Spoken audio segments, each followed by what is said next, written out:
අභ්‍යාස කිරීම ගැටලුවක් තියෙනවා. ඒ ඔයාලගේ ප්‍රශ්න පත්‍රය ගුරු කිරීමේ ගැටලුවක් වෙනකොට තියෙනවා. ඒ තමයි ඔයාලා දන්නවද දන්නේ මේ ප්‍රශ්න පත්‍ර ලියලා තිනකොට මතක් වෙන්න ඕනේ ව්‍යුහගත රචනා ප්‍රශ්න පත්‍රයේ ඒ කොටසේ 1 ව්‍යුහගත රචනා ප්‍රශ්න පත්‍රයේ ඒ කොටසේ පළවෙනි ප්‍රශ්නය හැම වෙලේම ගොඩනගන්නේ ජෛව ගෝල පාඩම ආශ්‍රය කරගෙන. ජෛව ගෝල පාඩම ආශ්‍රයෙන් තමයි මේ පාඩම ගොඩනගන්නේ. හරි? හැබැයි ජෛව ගෝල පාඩමේ තීර නෙවෙයි අහන්නේ. තීර ටික අරගෙන මාතෘකා 18ක් අඩ තමයි මේ ප්‍රශ්නේ හැදෙන්නේ. ප්‍රස්තාර ගොඩනැගීම, ප්‍රස්තාර විශ්ලේෂණය, විද්‍යාත්මක ක්‍රමය, ඊට පස්සේ අපි දන්නවා පාලක පරීක්ෂණය, පාලිත පරීක්ෂණ, ඔන්න වගේ මාතෘකා කීපයක් යට තමයි ප්‍රශ්නේ හැදෙන්නේ. හැබැයි ඒකට තියරි විදිහට ගන්නෙ ජෛව ගෝල පාඩම. ඒ නිසා අද දවසේ මම ඔයාලට උගන්වන්න යන්නේ අතිරේක පන්තියේදී මේ ජෛව ගෝල පාඩම පිළිබඳව. ඒ කියන්නේ ඔයාලගේ පොතේ තියෙන අවසාන පාඩම. මේක කරන්න ප්‍රධාන හේතු දෙකයි. එකක් තමයි මම දැන් පැහැදිලි කරේ. අපිට අර මිශ්‍ර අභ්‍යාස කරන්න ප්‍රශ්න පත්‍ර ගුරු කිරීම කරන්න අමාරුයි. ලකුණු 15ක් අතහැරෙනවා. ඒ නිසා මේ ප්‍රශ්න වලට ගුරු වෙන්න ඕන එකක්. දෙවෙනි එක මේ පාඩමේ තියෙන විෂය කර්ම ප්‍රමාණය ගොඩාක්ම වැඩි. විෂය කර්ම විශාල ප්‍රමාණයක් තියෙනවා. ඒ ඔයාලට පාඩම් කරගන්න බොහෝ වේලාවක් යනවා. ඒ නිසා ටිකක් කලින් ඉවර කරලා දෙන්නම් කියන අරමුණු දෙක ඇතිව තමයි අද මම පටන් ගන්නෙ ඔයාලගේ සිලබස් එකේ තියෙන අවසාන පාඩම. ඒ කියන්නේ අංක වලින් කිව්වොත් කීවෙනි පාඩමද? අංක වලින් කිව්වොත් කීවෙනි පාඩමද? 15. ඔව්. 15 වෙනි පාඩම තමයි අද අපි කතා කරන්නේ. ජෛව ගෝල පාඩම. ඒ පාඩමේ නිබන්ධනයක් තියෙනවා. පිටු ගාන නිබන්ධනයක්. ඒ නිබන්ධනය මේ මාසෙදී ඔයාලට ඔක්තෝබර් මාසෙදී අරගන්න පුළුවන්. හැබැයි මේ නිබන්ධනේ නැති කොටසක් තියෙනවා. ඒ තමයි තිරසාර සංවර්ධනය හා පරිසර කළමනාකරණය කියන කොටස මම මේ ටියුට් එකට දාලා නැහැ. හරි?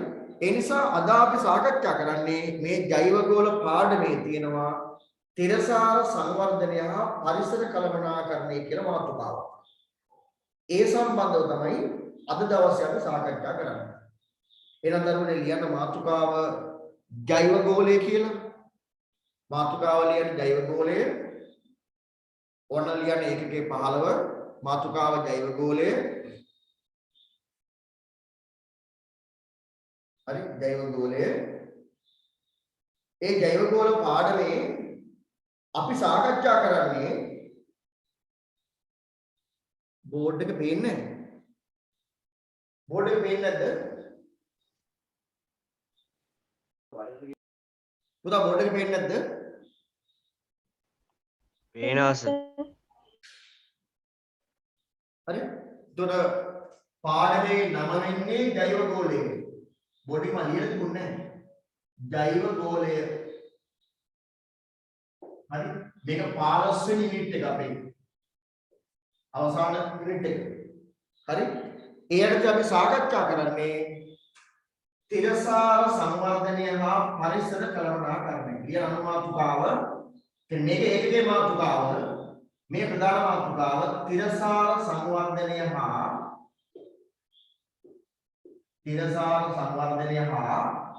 පරිසර කළමනාකරණය.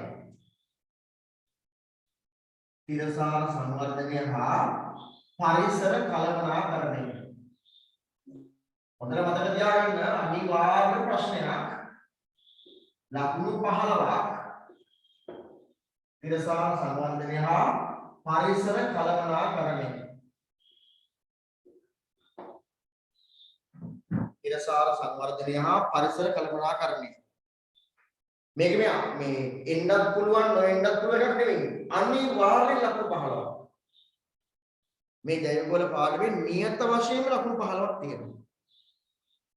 හරි. දැන් උදාහරණයක් ගත්තම හයිඩ්‍රෝකාබන ව්‍යුත්පන්න කියන පාඩමෙන් ලකුණු කීයක් එයිද? අපි කියන්න බෑ ෂුවර් නෑ. හරියටම කියන්න බෑ. හැබැයි මේක අනිවාර්යයෙන්ම මේ ජෛව ගෝල පාඩමේ ලකුණු 15 තියෙනවාමයි. හරි? රයිට්. ඒ ජෛවගෝල පාඩම අපි සාකච්ඡා කරන්නේ තිරසාර සංවර්ධනය හා පරිසර කළමනාකරණය ගැන. ඔයාලා ඕනතරම් ප්‍රවෘත්ති වලට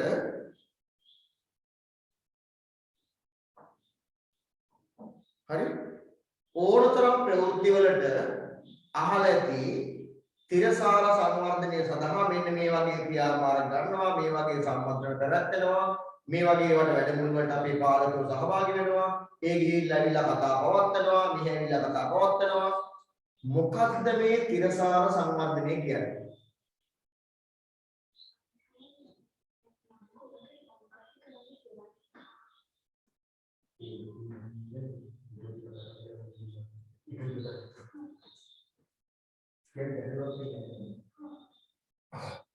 හරි මොකක්ද මේ තිරසාර සංවර්ධනය කියන්නේ?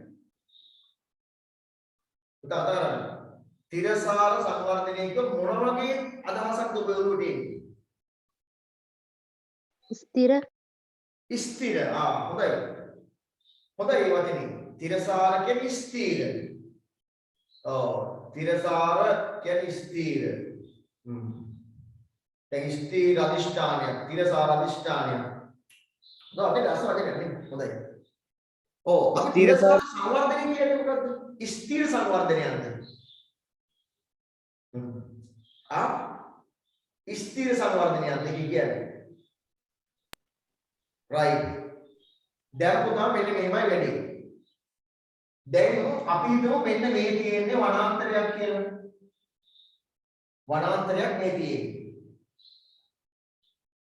පරිසරයේ පිළිබඳ දෙයක්. හරි. මේ වනාන්තරයක් කියන්නේ දැන් මේ වනාන්තරයේ හැදෙනවා තනකොළ.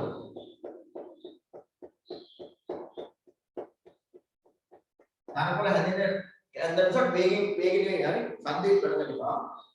දැන් මේ තනකොළ වැඩෙන්න අවශ්‍ය khනිජ ලවණ උරාගන්නේ පසෙන්. khනිජ ලවණ උරාගන්නේ පසෙන්. එතන මේ පසේ තිබිච්ච khනිජ ලවණ දැන් තියෙන්නේ ශාකවල. දිගු කාලේ. හරි මේ පසේ තිබිච්ච khනිජ ලවණ දැන් තියෙන්නේ ශාකවල. එතන ශාක මේ khනිජ ලවණ උරාගත්තාම මෙන්න මේ පසේ khනිජ ලවණ අඩුවක් වෙනවා. අඩුයි. ඒ ශාක උරාගත්තනේ. දැන් මේ ශාක කරනවා මෝ. මමුවා අඳින්නේ නැහැ මෝ හරගෙන මෝ කරනවා. මෝමේ ශාක කරනවා.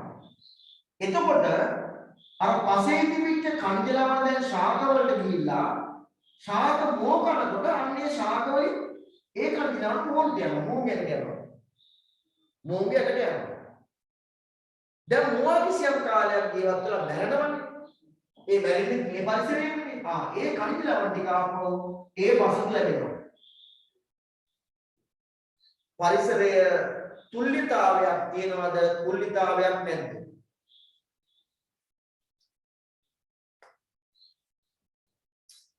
පසෙන් ලබාගත් khනිජ ලවණ ශාක වලට ගිහිල්ලා ශාක වලින් මුවාට ගිහිල්ලා මුවාගේ පසට ලැබෙනවනේ. නේද? මේක තුල්ලිතාවයක් තියෙන දෙයක්ද තුල්ලිතාවයක් නැති දෙයක්ද මේක? තියෙන දෙයක්. තුල්ලිතාව තියෙන දෙයක්.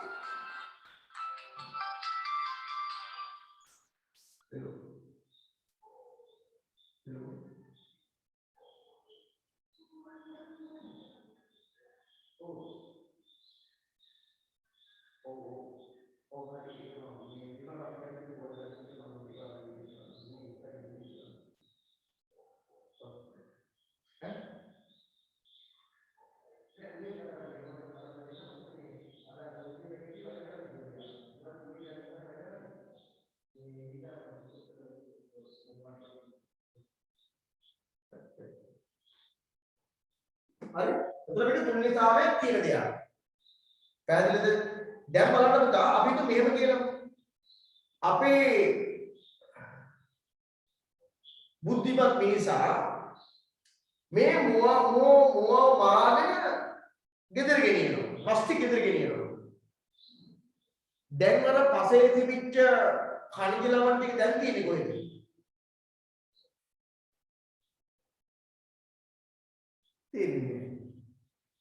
පසේ තිබිච්ච khනිජ ලවණ ටික ගියා ශාකවලට. ඒ ශාක ටික කෑවා මුවා බලාගෙන ගෙදර අරන් ගියා. දැන් අර පස්සේ කණිජ ලවණ ටික කොහෙද තියෙන්නේ? මුවාගේ. ඕ ගෙදර. දැන් මේ පසට ලැබෙන්නේ මේ කණිජ ලවණ ටික ආපහු. නෑ. නෑ. බලන්න පරිසරයේ තුල්‍යතාවය බිඳ වැටෙනවා. හරි? මෙන්න මේ වගේ පරිසරයේ තුල්‍යතාවය බිඳ වැටෙන්නේ නැතුව. ඒ කියන්නේ පරිසරයේ තුල්‍යතාවය ආරක්ෂා කරගෙන. හරි? ඇයි ආරක්ෂා කරන්නේ තුල්‍යතාවය?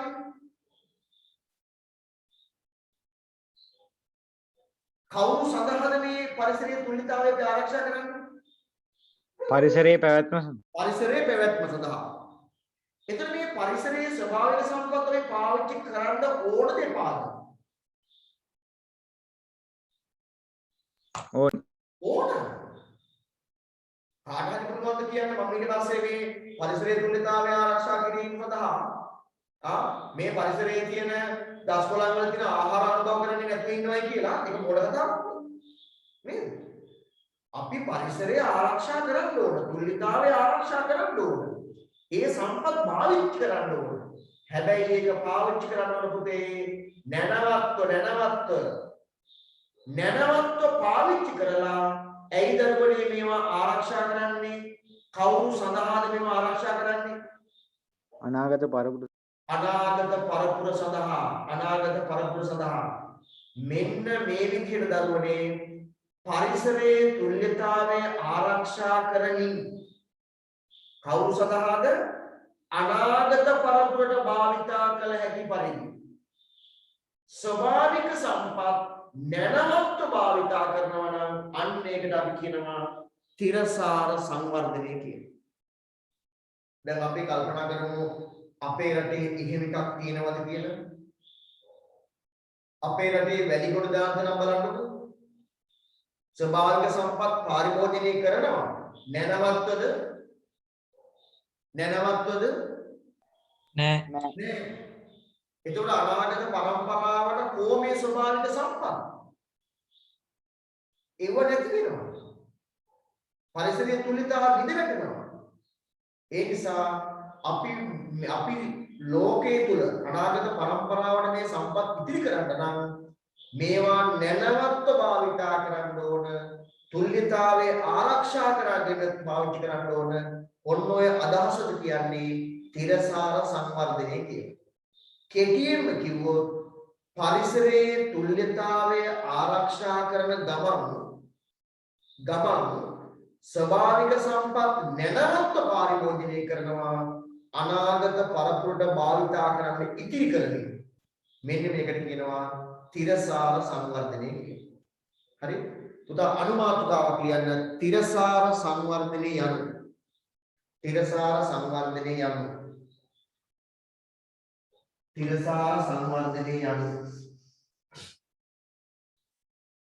ලියන්න.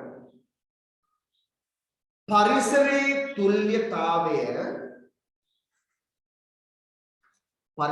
තුල්‍යතාවය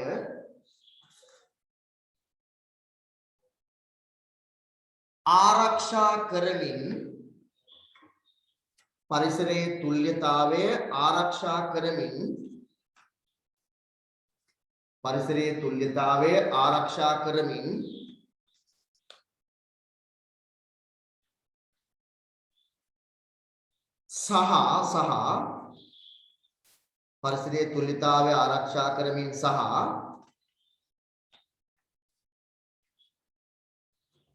අනාගත පරපුරට භාවිතා කළ හැකි පරිසරයේ තුල්‍යතාවය ආරක්ෂා කරමින් සහ අනාගත පරපුරට භාවිතා කළ හැකි පරිදි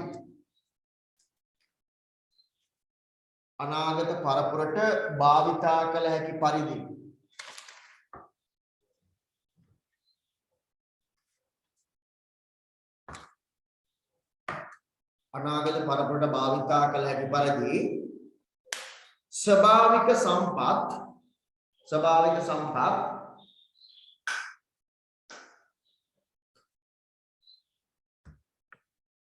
නැනවත් ලෙස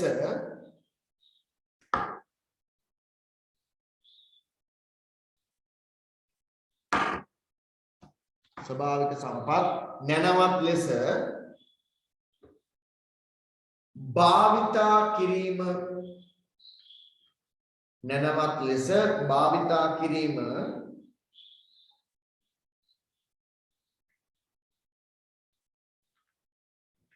තිරසාර සංවර්ධනයයි තිරසාර සංවර්ධනයයි තිරසාර සංවර්ධනයයි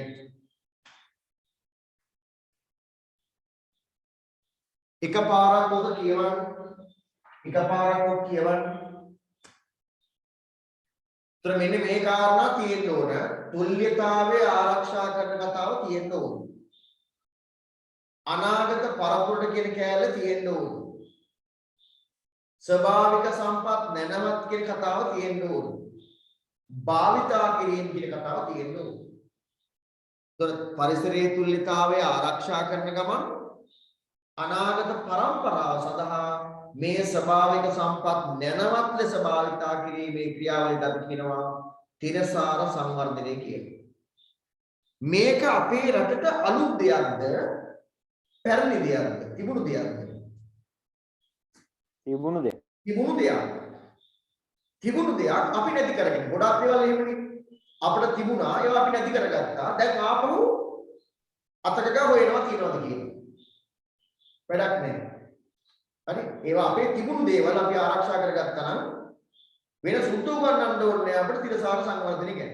වෙන වැඩි ඈත කියන්න ඕනේ නැහැ දරුවනේ ආදිවාසීන් බලන්න. අපේ රටේ ආදිවාසීන් සත්තු මරාගෙන කෑවනේ. බලන්න ඔහුගේ කොච්චර තිරසාර සංවර්ධනයක් තියනවද කියලා. අවුරුදු ගාණක් ආදිවාසීන් ජීවත් වුණාට ඒ භූමියේ සත්තු මරාගෙන සත්තු මරන් කෑවනේ. කවදාවත් ඒ ආදිවාසීන් ජීවත් වෙන භූමියේ පරිසර දූෂණයක් වෙලා තියෙනවද? කවදාවත් ඒ ජීවත් වෙච්ච පරිසරයේ ඉනපු සත්තු වද වෙලා ගිහිල්ලා තියෙනවද? නෑ. අන්න ඒක තමයි ඒ ඔවුන් හොඳටම තිරසාර සංවර්ධනය අපිට කියලා දෙන්න දෙනවා. බලන්න කවදාවත් ඔවුන් බැටව දී කරන්නේ සතෙක් මරන්නේ කලාවත් වැරදීමක් වුණොත් විතර. හරි එතන තියෙනවා අනාගත පරම්පරා පරිසර තුලිතාව ආරක්ෂා කිරීම සිද්ධාන්තය. හැබැයි ਉਹ පරිභෝජනය කරනවා. හැබැයි නැනවත්. හරි රයිට්. මේ එකම වෙන වචනයක් තමයි දරුවනේ පරිසර කළමනාකරණය. ඕ කොච්චර හැම දීවියකනේ ප්‍රවෘත්ති කිව්වොත් හැමදාම පරිසර කළමනාකරණය. පරිසර කළමනාකරණය. මොකක්ද මේ පරිසර කළමනාකරණය කියන්නේ?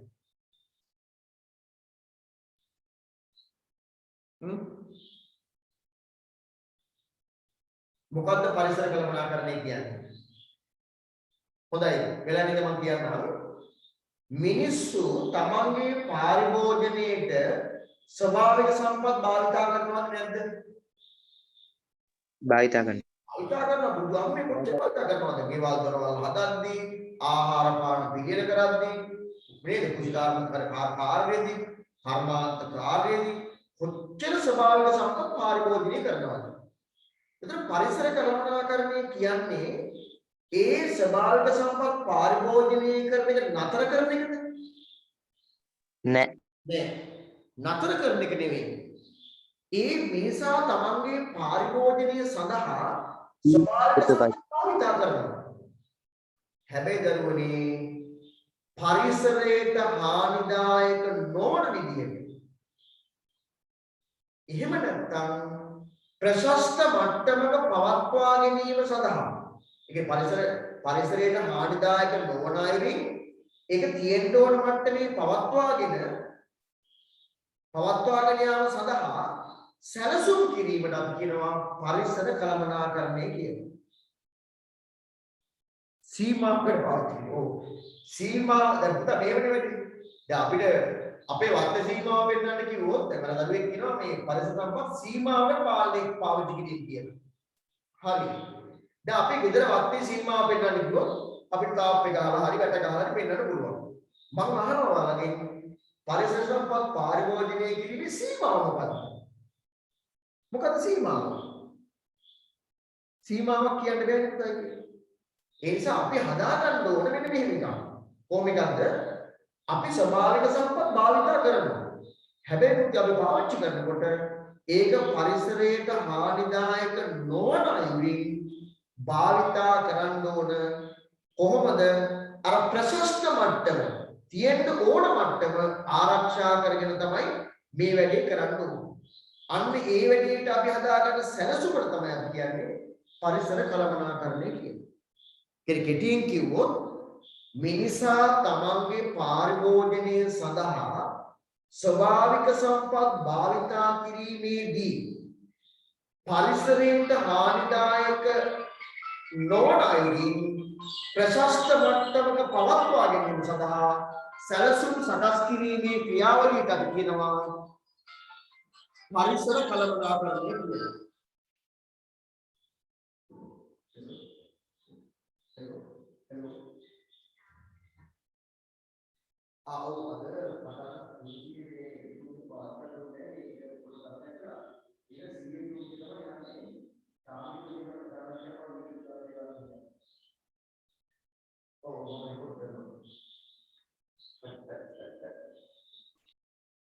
හරි ක්ලියර් පුතා මාතෘකාව පරිසර කළමනාකරණය යනු පරිසර කළමනාකරණය යනු පරිසර කළමනාකරණය යනු ක්ලියර්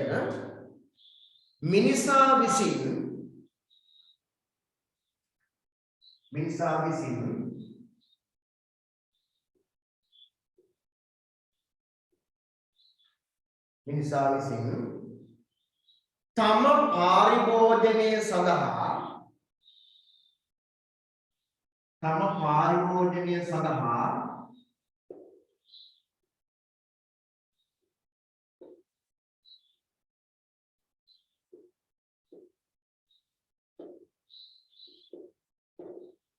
තම පාරිභෝජනය සඳහා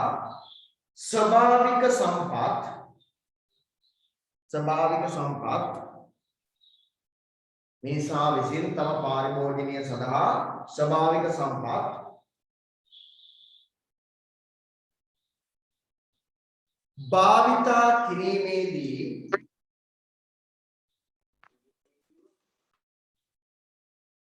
භාවිතා කිරීමේදී මිනිසා විසින් තම පාරිභෝජනය සඳහා ස්වභාවික සම්පත් භාවිතා කිරීමේදී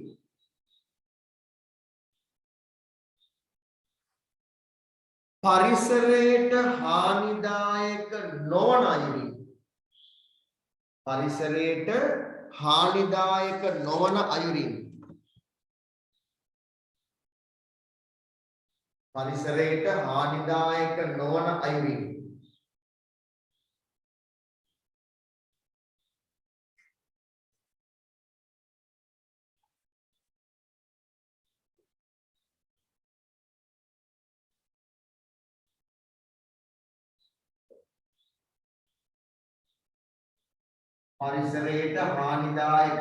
අයුරින්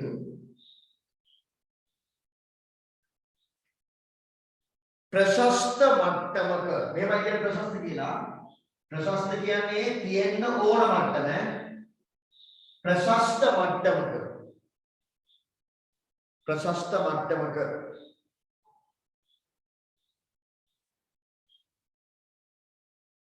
පවත්වා ගැනීම සඳහා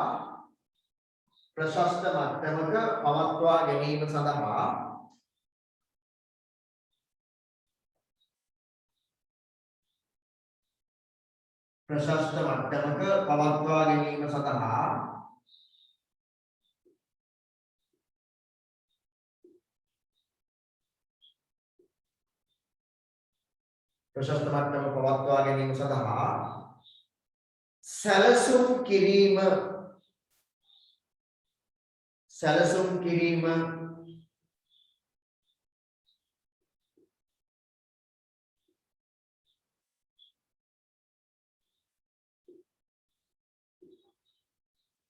කිරීම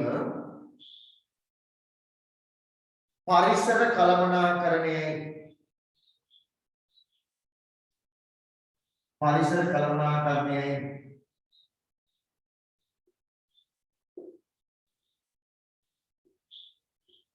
පරිසර කළමනාකරණයයි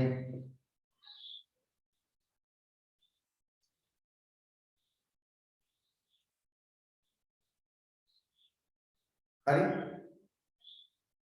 හරි නේද එකපාරක් කියව ගන්න පුතා එකපාරක් කියව ගන්න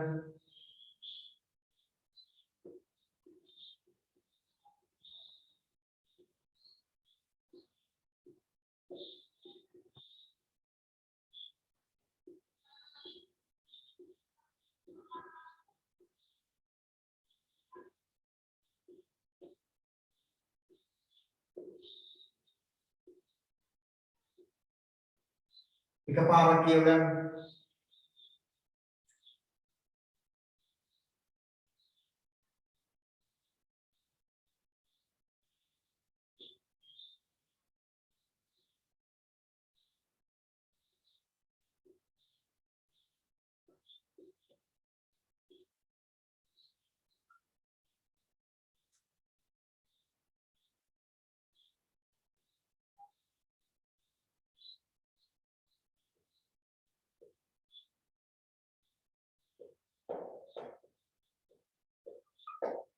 හරි ඒකේ මෙන්න මේවා යටි විලක් ගන්න අට highlight කරන්න ස්වභාවික සම්පත්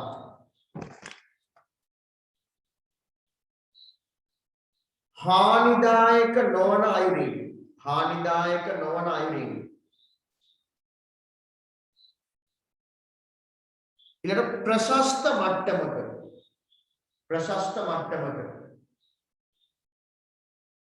ඊළඟට සැලසුම් කිරීම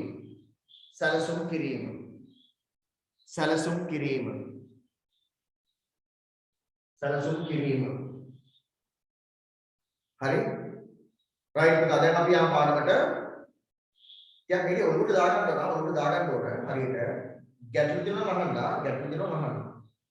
හරි මේක විවෘත මාතෘකාවක් කාටද කියන්න පුළුවන් තිරසාර සංවර්ධනයේ කියන්නේ ඕක නෙවෙයි කියලා අපි කතා කරනවා හරි කාටද කියන්න පුළුවන් පරිසර කල්පනාකරණය කියන්නේ ඕක නෙවෙයි අපි කතා කරනවා විවෘත මාතෘකාවක් හරි රයිට් දැන් මෙන්න මේ උගන්වන්න යන කොටසේ අපි කතා කරන්න යන්නේ තිරසාර සංවර්ධනයේ අපේක්ෂාවන් කීපයක් තියෙනවා තිරසාර සංවර්ධනයේ අපේක්ෂාවන් කීපයක් තියෙනවා.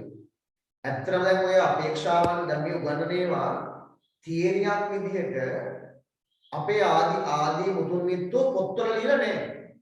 තිරසාර සංවර්ධනය යනු පරිසර කල්පනාකරණය යනු තිරසාර සම්බන්ධ අපේක්ෂාවන් යනු අපේක්ෂාවන් පිළිගස්ස එහෙම ලියලා නැහැ.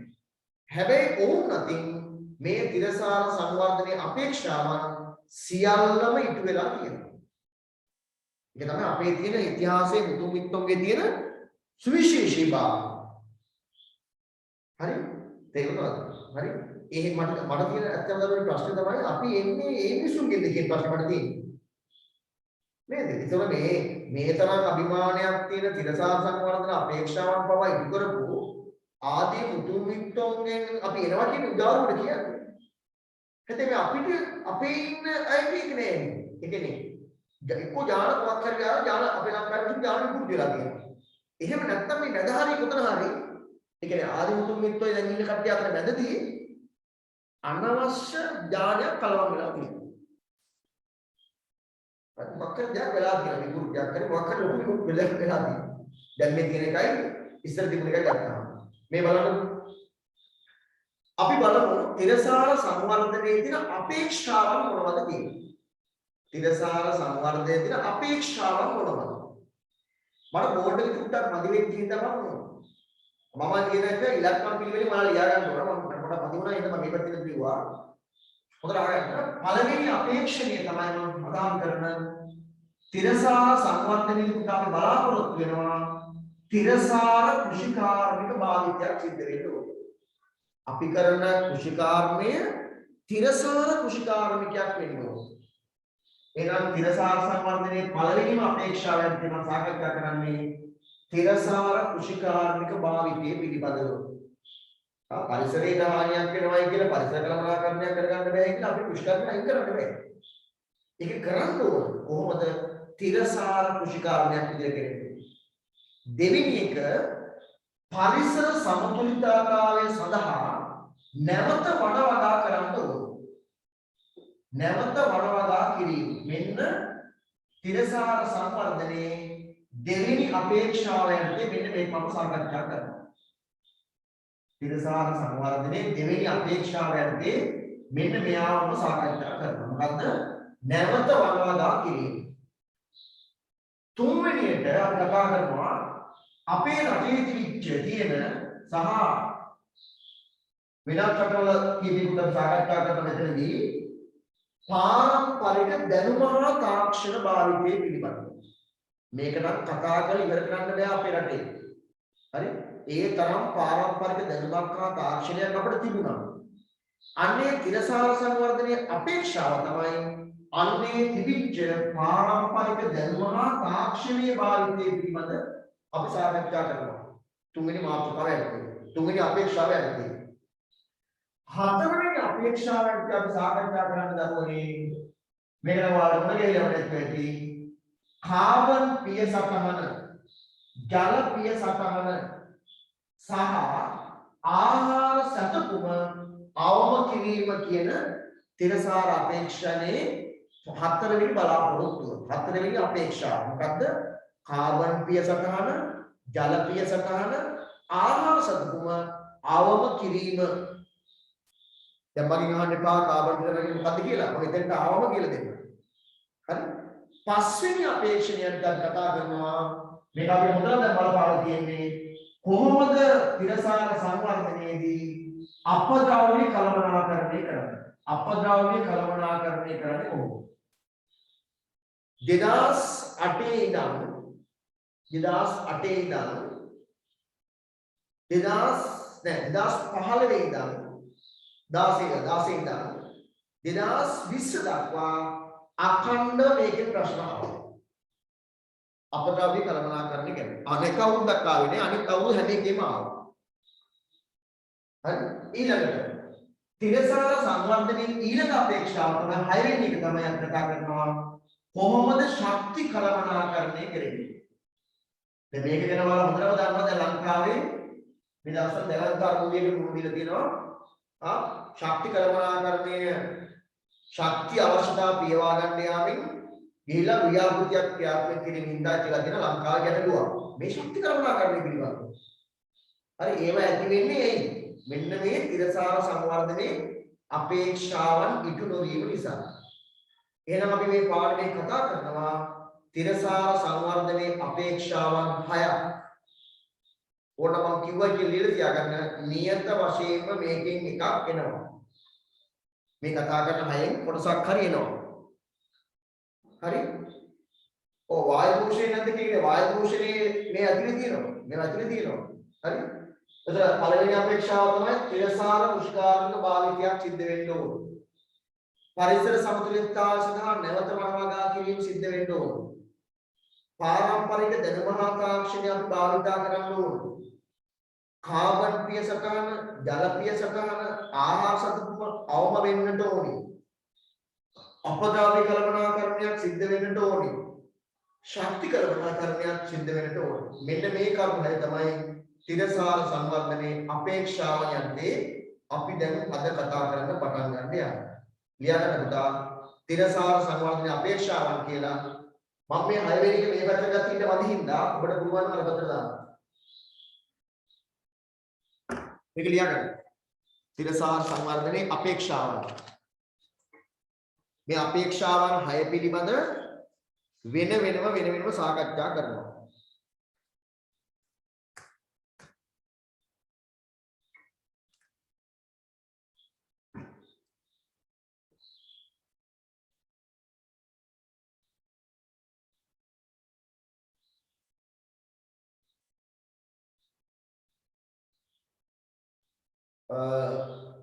අද වගේ Zoom වල මේ අර 500 පැකේජ් එකවත් 300 එකවත් වැඩ කරන්නේ නැතුව ගියා. ඒ මේ මුදල් ප්‍රශ්නයක් වෙන්නේ නැති. හරි එහෙනම් CA පැකේජ් එක තමයි අද වැඩ කරන්නේ. ඒ හින්දා ගොඩක් අයට එන්න සහභාගී වෙන්න බැරි වෙන්නට ඇති. හරි ඔවුන්ට කියන්න මට කතා කරන්න මම විශ්ලේෂණයක් දෙන්න. විකල්ප විශ්ලේෂණයක් දෙන්න. ඔය විදිහට දැනගන්න ඕනේ. ඕක මෙහෙම ගහගන්න. මෙහෙම ඕනේ නැහැ. ඔයාලා මෙහෙම ගහලා මෙහෙම හරි කොහොම හරි මම ගහගන්න. අපේක්ෂාවන් හයි ලියා ගන්න. ඉරසාර සංවර්ධනයේ අපේක්ෂාවන් හයි ලියා ගන්න. පිළිවෙල ලියා ගන්න 1 2 3 4 5 6. මොකද මම සාකච්ඡා කරන්නේ මේ පිළිවෙල.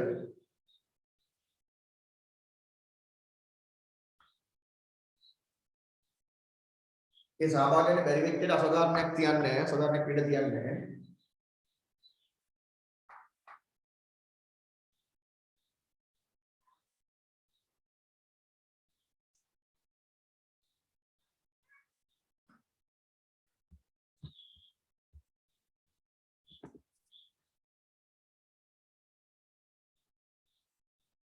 හරි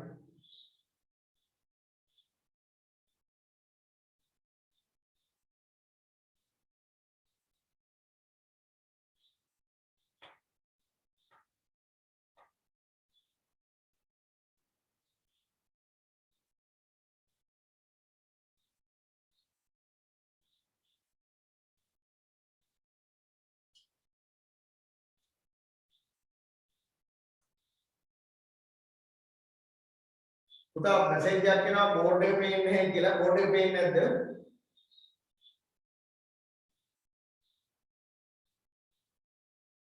දරුවනේ බෝඩ් එක පේන්නේ නැද්ද?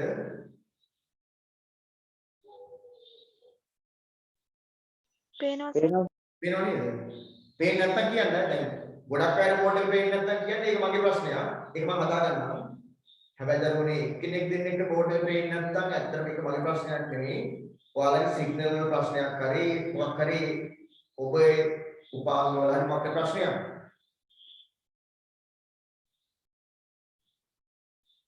හරි ඉවරද? නෑ සර්.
හරි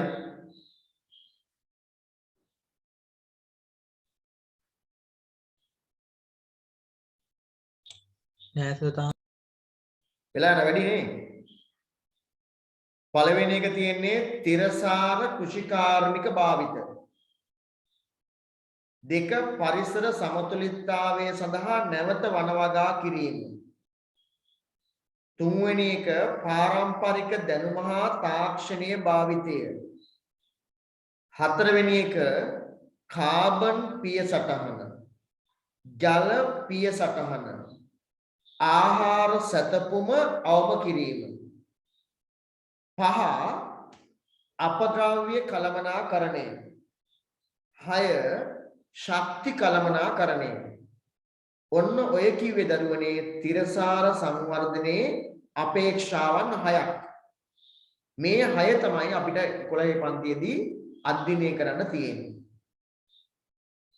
හරි මේ පාඩමේ මුල් ටික වෙනම තියෙනවා ඒකේ නිබන්ධනේ මේ මාසේ වලට ලැබෙයි මේ පාඩමේ මුල වෙනම තියෙනවා ආහාර දාම ආහාර ජාල පරිසර පද්ධති ගහණය පරිසර සංවිධාන මට්ටම් ටික ගහණයක වර්ධන ප්‍රස්ථාරය පරිසර දූෂණයේ විකි බලපෑම් වක්‍ර බලපෑම් ඔවා වෙනම තියෙනවා ඒ ටියුට් එක ඔයාලට හම්බ වෙයි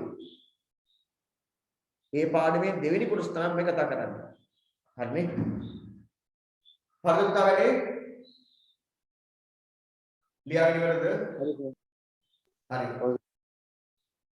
කාටද ලියාගන්න පේන්නේ නැත්නම් මම කියන්නම් තිරසාර කෘෂිකාර්මික භාවිත දෙක පරිසර සමතුලිතතාවය සඳහා නැවත වනවගා කිරීම තුන පාරම්පරික දැනුම හා තාක්ෂණීය භාවිතය හතර කාබන් පිය සටහන ජල පිය සටහන ආහාර සතපුම අවම කිරීම පහ අපද්‍රව්‍ය කළමනාකරණය 6 ශක්ති කළමනාකරණය එනකොට වැටුවා හරි සර් දෙවෙනි එක මොකද්ද?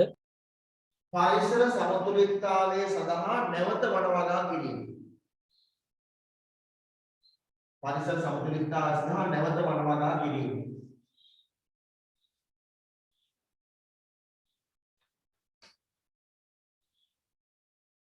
හරි මෙතනින් අපි මුලින්ම පුතේ සාකච්ඡා කරන්නේ තිරසාර කෘෂිකාර්මික භාවිතය පිළිබඳව හරි එහෙනම් මේක මකනවා දැන් අමතක කරන්න එපා මේකේ පාඩම විහිදෙන විදිය තිරසාර සංවර්ධනයේ අපේක්ෂාවන් 6ක් නම් කරා ඒ 6න් ඉස්සෙල්ලම අපි පාවිච්චි කරන්න යන්නේ තිරසාර කෘෂිකාර්මික භාවිතය පිළිබඳව තිරසාර කෘෂිකාර්මික භාවිතය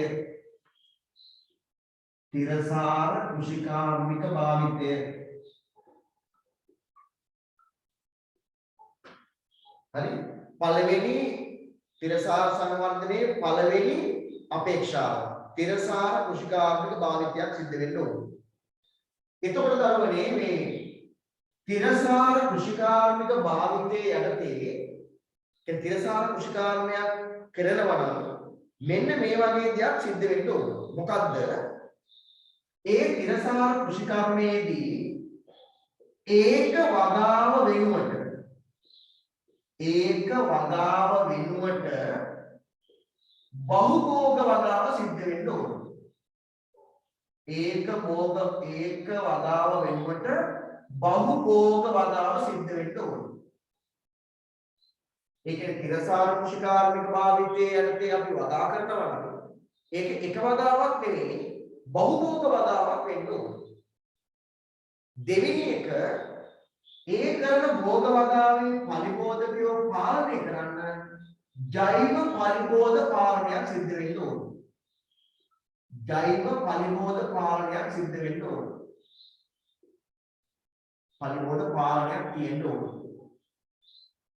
තුන්වෙනි කාරණය තමයි පාවිච්චි කරන පොහොර කාබනික පොහොර භාවිතා කරන්න ඕන.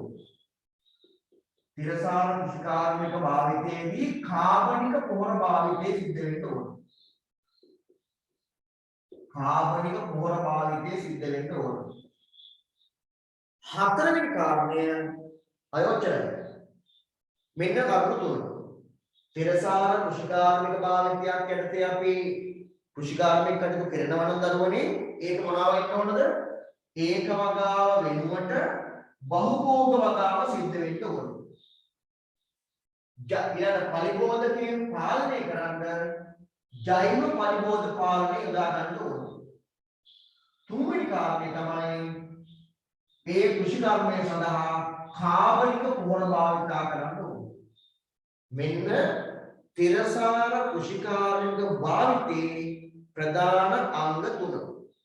ඒක භෝග වගාව වෙනුවට බහුභෝග වගාව, ජෛව පරිබෝධ පාලනය, කාබනික පොහොර භාවිතය. ලියන මාතෘකාව තිරසාර කෘෂිකාර්මික භාවිතය. අංක 1. තිරසාර කෘෂිකාර්මික භාවිතය.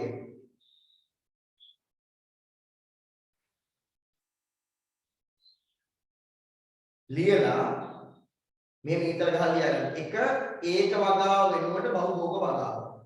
දෙක ජෛව පරිබෝධ පාලනය. තුන කාබනික පොහොර භාවිතය.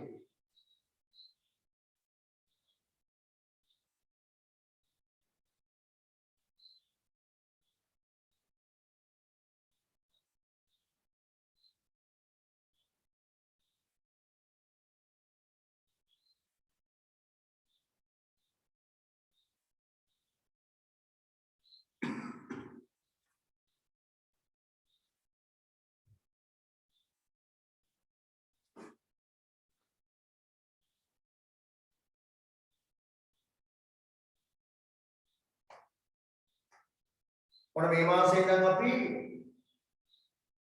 අනුමාන ප්‍රශ්න පත්‍ර සාකච්ඡා කරන්න පටන් ගන්නවා. ඒකක වශයෙන් නෙවෙයි මේ දක්වා පොදුවේ විභාග මේ මාස දෙන පේපර් ක්ලාස් එකේදී මේ මාස දෙන පේපර් ක්ලාස් එකේදී අපි සාකච්ඡා කරන්නේ පොදුවේ විභාග මට්ටමේ ප්‍රශ්න පත්‍ර සාකච්ඡා කිරීම පටන් ගන්නවා. යුනිට් එක නෙවෙයි පොදුවේ ප්‍රශ්න පත්‍ර සාකච්ඡා කරන්න පටන් ගන්නවා. මේ මාසේ ඔක්තෝබර් මාසේ ඉඳන්. හරි? ඔය ගොඩාක් අය ඉන්නවා විභාග මේ පේපර් ක්ලාස් එකට සම්බන්ධ වෙන්නේ නැති අය. ඒකේ මොනවා හරි ගැටලුවක් තියෙනවා නම් ආර්ථික ප්‍රශ්න කරන මොනවා හරි ගැටලුවක් තියෙනවා මට කතා කරලා විසඳ ගන්න. පේපර්ස් වලට නම් පුතා ලියන්න ඕන උත්තර. උත්තර ලියන්න කියන හරියන්නේ නැහැ. ගිය අවුරුද්දේ විභාග කරපු ළමයින්ගෙන් අහන්න. ගත්‍ය උදාහරණයක් කළා. මේක මම කියලා අවස 4 ඉඳන් 6 වෙනිකන් තමයි පේපර් ක්ලාස් එක තියෙන්නේ. 6 මාර්කට ඒ දවස්වල. 4ට පන්ති ඇරියාම පේපර් ක්ලාස් එකට යනවා. හැබැයි ගෙදර යන්නේ අර 6 මාර්කට අනිත් තමයි කරනවා ගෙදර යනවා. අද ප්‍රතිඵලවල යාළුවෝ ප්‍රතිඵලත් සංසන්දනාත්මකව දුක දැනෙලා තියෙනවා. මම එයාට කිව්වේ පුතේ මේ දුක ජීවිත කාලය පුරාම ගොඩාක් විඳිනවා. හරි? කිව්වනේ දුක ඒ විභාගයේ අසමත් වීමෙන් ලැබෙන දුක එන්න වැඩි වෙනවා මිසක් අඩු වෙන්නේ නැහැ. අර මිනිහෙක් වටනවා වගේ නෙමෙයි. හරි? සමාජිකයෙක් අහිමි වුණොත් ඒ පවුලේ අයට පළවෙනි දවස් 7 පළවෙනි දවස් 2 3 අඬනවා එහෙම නැත්ත කතාවක් අඬනවා. පරිදි දුක 7ක් දවස් 7ක් යන ගාන 10 දෙකක්. ඒ අඬනවා. 7 වෙනි දවසේ කරන්නේ. දවස් 10ක් විතර ගියාම ළමයි හොඳට වෙයිලා යාන්ත කටවලින් පොඩ්ඩක් hina වෙන්නේ නැහැ පොඩ්ඩක් hina 15ක් 20ක් ගියාම අදත්තිය පෙළ hina වෙනවා ආයි මාසයක් ගියාම මෙලෝ මිනිහ කිවිද මතක ගන්නවා ඒ දුක ඉවරයි ඉතින් මාසයක් දෙකක් යන දුක ඉවරයි මාස වලින් දුක ඉවරයි හැබැයි විභාගයස්මත් වුණාම ඒ වගේ දුක අඩු වෙවි යන්නේ දුක වැඩි වෙවි යන්නේ මම ඉතින් ප්‍රශ්න දෙන්නවා දුක වැඩි වෙවි යන්නේ මතකද right මොකද්ද ඒක භෝග වගාව? මොකද්ද ඒක භෝග වගාව? වල දෙකට කුඹුරු. සංචාර සීම නැත්තම් කුඹුරක් වෙන්න එක යන්නේ ඉතින් බදකලදී ගොඩක් ඉන්නවනේ. ළමයි කුඹුරක් දැකලා නැහැ. දැකලා. කුඹුරක තියෙන්නේ එක භෝගයයිද භෝග ගොඩක්? එක භෝගය. එතකොට මේ බලන්න. ඒ කුඹුරක ස්වභාවික පරිසරයේ විවිධත්වය අනුගමනය කරලා තියෙනවද?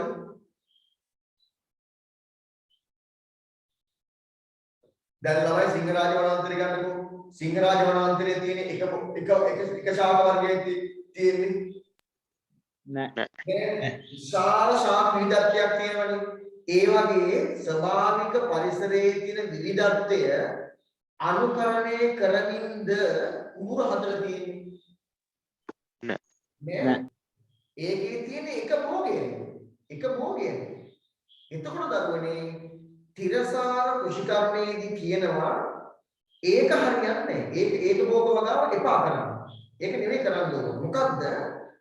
ස්වභාවික පරිසරයේ කර විවිධ ශාක තියෙනවා වගේ ඒක අනුකරණය කරලා හරි අර මහා පරිමාණයෙන් කරන තනි භෝග වගාව අයින් කරලා එකම භූමියක් තුල භෝග වර්ග කීපයක් වගා කිරීමේ ක්‍රමයට අපි කියනවා ඒක බහු භෝග වගාව කියලා. බහු භෝග වගාව. දැන් ඔක මහා ඈතට යන්න ඕනේ නැහැ මේකට. මේ බහු භෝග වගාව බලන්න මහා ඈත දුරක් යන්න ඕනේ නැහැ. හරි? චුට්ටක් කියමු. මේ බලන්නකෝ මහා පරිමාණයේ නැතුව Tamanට හැකි පමණින් බහුභෝග වගාවක් කරන ස්ථානය බලන්න. ස්ක්‍රීන් ෂෙයාර් වුනේ නැද්ද? මේ බලන්න මේ තියෙන්නේ අපේ රටේ මහා පරිමාණයෙන් නොවුනට සුළු පරිමාණයෙන් හරි කරන බහුභෝග වගාවක්. ඔය දෙන මාළු මිරිස් තිබ්බා. ඉතලා කරකට පෙන්වන්නේ බීප් පෙන්වනවා. මේ මල්ගෝවා. මල්ගෝවා. ඊට පස්සේ මේ තියෙන්නේ මාළු මිරිස්. මේ තියෙන්නේ කරවිල. බලන්න ඕකේ තව මේ විශාල වශයෙන් කියන භෝගේ මොකද්ද කියලා? පොල් වගාව. හරි? පොල් වගාවක් තියෙනවා. මේ බලන්න අපි ඔක්කොම බලන්න වෙලාවක් නැහැ නේ. ඔක්කොම බලන්න වෙලාවක් නැහැ.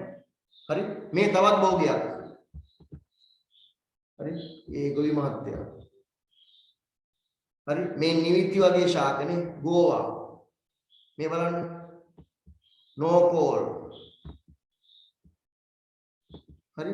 ප්‍රධාන භෝගයේ විදිහට තියෙන පොල් ඒ පොල් වගාව ඇතුලේ විශාල වශයෙන් විවිධත්වයේ තියෙන භෝග වර්ග කීපයක් වගා කරලා තියෙනවා. මෙන්න මේක තමයි තිරසාර කෘෂිකර්මයේදී කෙරෙන්න ඕනේ කියලා කියන්නේ. මොකද්ද? මහා පරිමාණයෙන් කරන ඒක භෝග වගාව වෙනුවට හරි මහා පරිමාණයෙන් කරන ඒක භෝග වගාව වෙනුවට එකම භූමියක් තුළ වෙනස් භෝග වගා කිරීමේ ක්‍රමයට අපි කියනවා බහු භෝග වගාව කියලා. හරි? එතනදී අර ස්වභාවික පරිසරයේ විවිධත්වයේ මේක භූමියේ තියෙනවා. විවිධ ශාක වර්ග තියෙනවා. මේකේ ප්‍රධාන වාසි දෙකක් තියෙනවා. එකක් තමයි රෝග පැතිරියාම අඩුයි. දැන් එකම භෝගයක් මහා පරිමාණයෙන් නැතුවම යම් කිසි රෝගයක් ආවම මුළු භූමියේම එක්වරම පැතිරෙනවා. නමුත් බහුභෝග වගාවේදී රෝග පැතිරියාම අඩුයි. අනිත් එක තමයි ඒ ප්‍රතිරෝධී පරිබෝධක ප්‍රභේද ඇති වෙන්නේ නැහැ. මේ භෝගයට ප්‍රතිරෝධීව ඇති වෙන්නේ හේතු භෝග කීපයක් තියෙනවා. භෝග කීපයක් තියෙනවා. ඒ නිසා ඒක රෝග පැතිරියාම අඩුයි. ප්‍රතිරෝධී පරිබෝධක හටගන්නේ ඊට අමතරව විවිධ වර්ගයේ අස්වැන්න ලැබෙනවා. සමස්තස්වැන්න වැඩි. එයි ගොඩක් භෝග වර්ග එනවනේ. ඒ නිසා තිරසාර කෘෂිකර්මයේදී කියන්නේ මොකක්ද? ස්වභාවික පරිසරයේ විවිධත්වය අනුකරණය කරමින් අර මහා පරිමාණ ඒක භෝග වගාව වෙනුවට එක් භූමියක් තුළ භෝග වර්ග කීපයක් වගා කිරීමේ ක්‍රමයට කියනවා බහු භෝග වගාව කියලා. හරි? ලියන්න පුතා මාතෘකාව භෝගයක් එක දාලා ඒක වගාව වෙනුවට බහු භෝග වගාව. ඒක භෝග වගාව වෙනුවට බහු භෝග වගාව.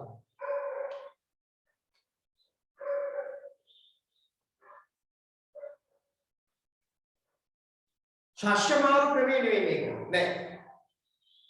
මේක ශස්‍ය මාරු ක්‍රමයේ නෙවෙයි. ශස්‍ය මාරු ක්‍රමයේ කියන්නේ මේක නෙවෙයි. කන්නෙන් එකම භූමියක් තුල කන්නෙන් කන්නට ඒ වගා කරන කොටසේ වෙනත් භෝග වර්ග මාරු කරලා හිටවනවා. ලංකාවේ ජනප්‍රිය ශස්‍ය මාරු ක්‍රමය තමයි සිල් භෝග මාරු. ඒ කියන්නේ අල භෝගයේකුයි දානි භෝගයේකුයි රනිල භෝගයේකුයි එළල භෝගයේකුයි එක භූමියක තැන් හතරක වගා කරනවා. ඊළඟ කන්නේදී මෙතන තිබුණේ අල භෝගේ නම් එතන කියනවා රනිල භෝග. මෙතන කියනවා දානි භෝග. මාරු කර කර කන්නේ කන්න මාරු කරනවා. ඒක තමයි ශස්‍ය මාරු ක්‍රමය.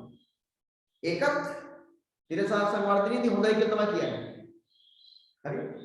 රයිට්. ලියන්න පුතා ඒක වගා වෙනකොට බහු භෝග වගා. ලියන්න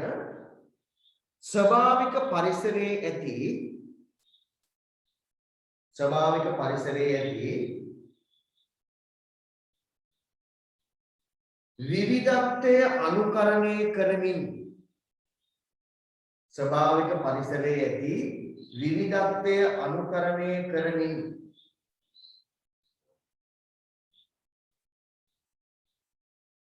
ස්වභාවික පරිසරයේ ඇති විවිධත්වය අනුකරණය කරමින්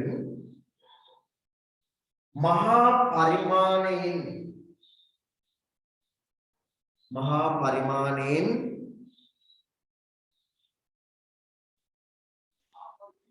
තනි භෝගයක් වගා කිරීම වෙනුවට මහා පරිමාණයෙන් තනි භෝගයක් වගා කිරීම වෙනුවට මහා පරිමාණයෙන් තනි භෝගයක් වගා කිරීම වෙනුවට එකම භූමියක් තුල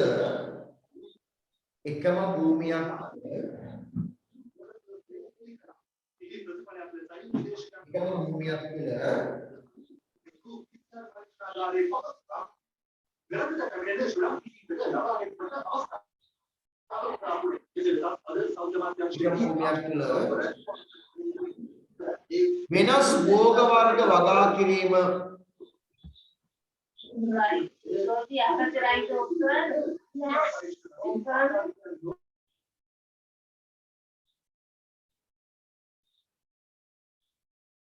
වෙනස් භෝග වර්ග වගා කිරීම බහු භූමියක් භෝග තුල වගාව ලෙස හැඳින්වේ. සර් භූමියක් තුල එකම භූමියක් තුල වෙනස් භෝග වර්ග වගා කිරීම එකම භූමියක් තුල වෙනස් භෝග වර්ග වගා කිරීම බහු භෝග වගාව ලෙස හැඳින්වේ. බහු භෝග වගාව ලෙස හැඳින්වේ. බහු භෝග වගාව ලෙස හැඳින්වේ.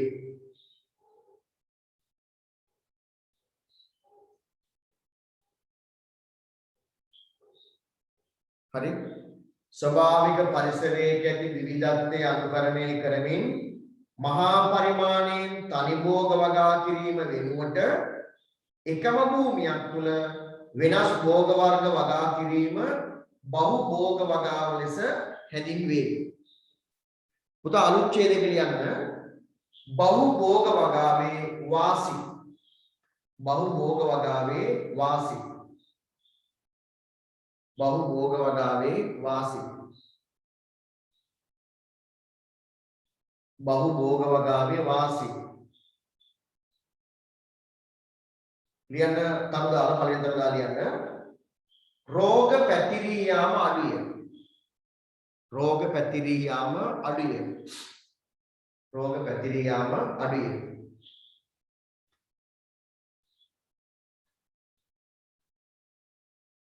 දෙවෙනි තරුදාල ලියන්න. ඉලක්කම් දාන්න එපා. දෙවෙනි තරුදාල ලියන්න. प्रतिरोधी फलिबोध प्रभेद. प्रतिरोधी फलिबोध प्रभेद. දන්නවනේ फलिबोध කියන කට්ටිය. අපි ඊට බලමු මේක. प्रतिरोधी फलिबोध प्रभेद. प्रतिरोधी फलिबोध प्रभेद ඇතිවීම අඩුය. ඇතිවීම අඩුය.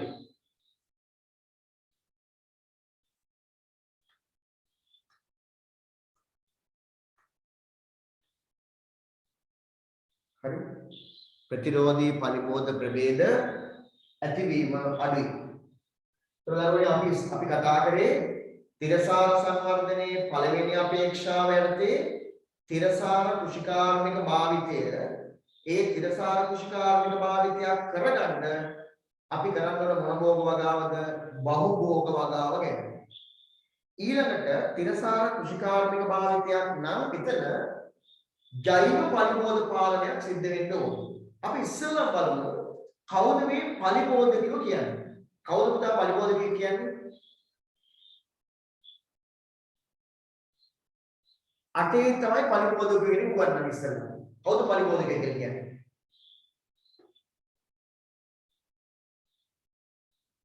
අපි අපේ භෝගයේ අපේ අස්වැන්නට ආර්ථික වශයෙන් හානි කරන ආර්ථික වශයෙන් හානියක් සිදු කරනවා නම් කිසියම් ජීවියෙක් ශාක වෙන්න පුළුවන්, සත්තු වෙන්න පුළුවන්, සුත්‍ර ජීවියෙක් වෙන්න පුළුවන්. ඒ ඕනම කෙනෙක් අපි නම් කරනවා පරිබෝධකයෙක් කියලා. දැන් උදාහරණයක් හැටියට කුරුල්ලෙක් ඇවිල්ලා වී කනලා කෑවයි කියන එක කෑවොත් ඒක පරිබෝධහානියක් නෙමෙයි. මොකද මේ වගාවට ආර්ථික වශයෙන් හානියක් කුරුල්ලා කරලා නැහැ. තේරෙනවද? දැන් මොදේ කියනවා වගාවට හානි කරනවා පරිබෝධකයෝ කියනවා. නමුත් ඒක හානි ඉතාව සුළු හානියක් නෑ. ඒක පරිබෝධකෙක් නෙමෙයි. පරිබෝධ හානියක් නෙමෙයි ඒක. හරි? කොහොමද කමක් නැහැ මේ බලන්න. වගාවට හානි කරන මේ පරිබෝධකයෝ සමහරව ශුද්ධ ජීවි. සමහර කට්ටියට ශාක. ඔය කුඩස්ස, තුන්නිරිය, බටදැල්ල ඒවා මේ ශාක පරිබෝධකයෝ. වගාවට හානි කරන්නේ. ඊට අමතරව ඉන්නවා ඔය ගොයම් මැස්සා, ගොයම් මේ පළතුරු මැස්සා, රතු පොල් කුරුමිනියා, පොල් කුරුමිනියා ඔය වගාවට හානි කරන පරිබෝධක සත්තු. මේ මෙන්න මේ වගාවට හානි කරන ශාකයක් හරි සතෙක් හරි සුත්‍ර ජීවියෙක් හරි ඉන්නවා. එයාව පාලනය කරන්න අපේ මිනිස්සු ගුරු වෙලා ඉන්නේ මොකක්ද මොනකටද? දැන් කුඹුරේ ගොයම්මක් වුණා ගහලා ඉන්නවා නම් අපේ මිනිස්සු මේක පාලනය කරන්න කොහොමද කියලා මට කියන්නකෝ. කෘමිනාශක. කෘමිනාශක කඩේට ගියා කෘමිනාශක බෝතලයක් ගත්තා. බෝතලේ බලනවා බෝතලේ ගහන්න කියලා වතුර ටැංකිය එකට අවුන්ස් 1යි. අපේ වර්තමාන ගොවියා ටැංකියට අවුන්ස් 1යි මාත්‍රාව 2.5යි 2.5ක් කලවම් කරනවා. ගහනවා ගැහුවම ගොයම් මැස්සෝ නම් අනිවාර්යෙන් මැරලා යනවා. ඒ වගේම ගහන ගොවියා අවුරුදු 4කින් විතර 3-4 මැරෙනවා. අන්න අපේ රටේ දැන් තියෙන තිරසාර කුෂිකම්. ගොයම් මැස්සෝ රටේ ගොයම්කට විහෙත් ගහලා විහෙත් දැල්ලෙන කාලයක් යනවා. අවුරුදු 4ක් යනවා. හරි? නමුත් තිරසාර කුෂිකර්මයෙන් දරුවනේ කියනවා වගාවට හානි කරන පරිබෝධකයා පාලනය කරන්න ඕනේ එක්කෝ වෙනස් ශාකයක්. එහෙම නැත්නම් වෙනස් සත්වයේ. එහෙම නැත්නම් වෙනස් සුත්‍ර ජීවියෙක්. භාවිතා කරලා තමයි මේ පරිබෝධකයා පාලනය කරන්න ඕනේ. හැබැයි පුතේ ඒ දාන ශාකයෝ සතාවෝ සුත්‍ර ජීවියා එයා වගාවට හානි කරන්නේ නැති කෙනෙක් වෙන්න ඕනේ. තේරෙනවද? එයාත් වගාවට හානි කරන්නේ නැතුත් මලකියක් වෙනවා. ඒතර මොකද්ද මේ තිරසාර සම්බන්ධයෙන් කියන්නේ? අපේ වගාවේ ඉන්න පරිබෝධකයාව පාලනය කරන්න ඒ වගාවට හානි කරන්නේ නැති ශාකයක් හරි සතෙක් හරි සුත්‍ර ජීවියෙක් හරි භාවිතා කරනවා නම් ඒ පරිබෝධකයා විනාශ කරන්න අන්න ඒකට අපි කියනවා ජෛව පරිබෝධ පාලනය කියලා. ජෛව පරිබෝධ පාලනය. හරි? ලියන්න ගන්නේ මාතෘකාව අංක 2 ජෛව පරිබෝධ පාලනය. ජෛව පරිබෝධ පාලනය.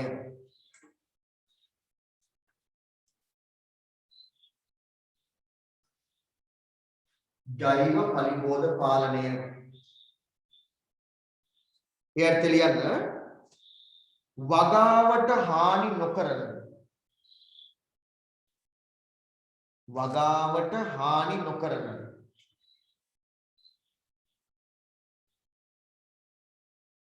වගාවට හානි නොකරන ශාකයක් හෝ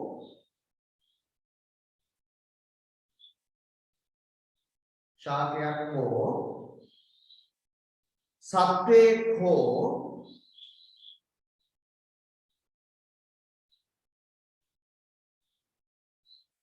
ශාකයක් හෝ සත්වයක් හෝ ශුද්‍ර ජීවියෙක්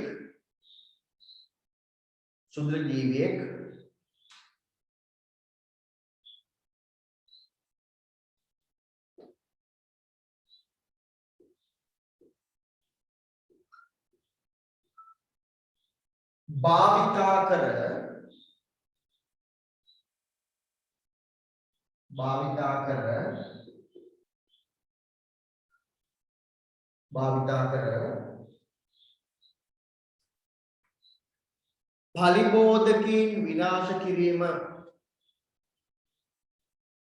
පරිබෝධකීන් විනාශ කිරීම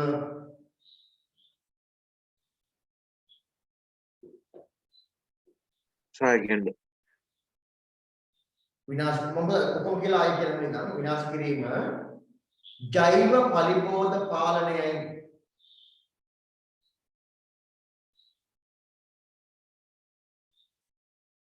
ජෛව පරිබෝධ පාලනයයි.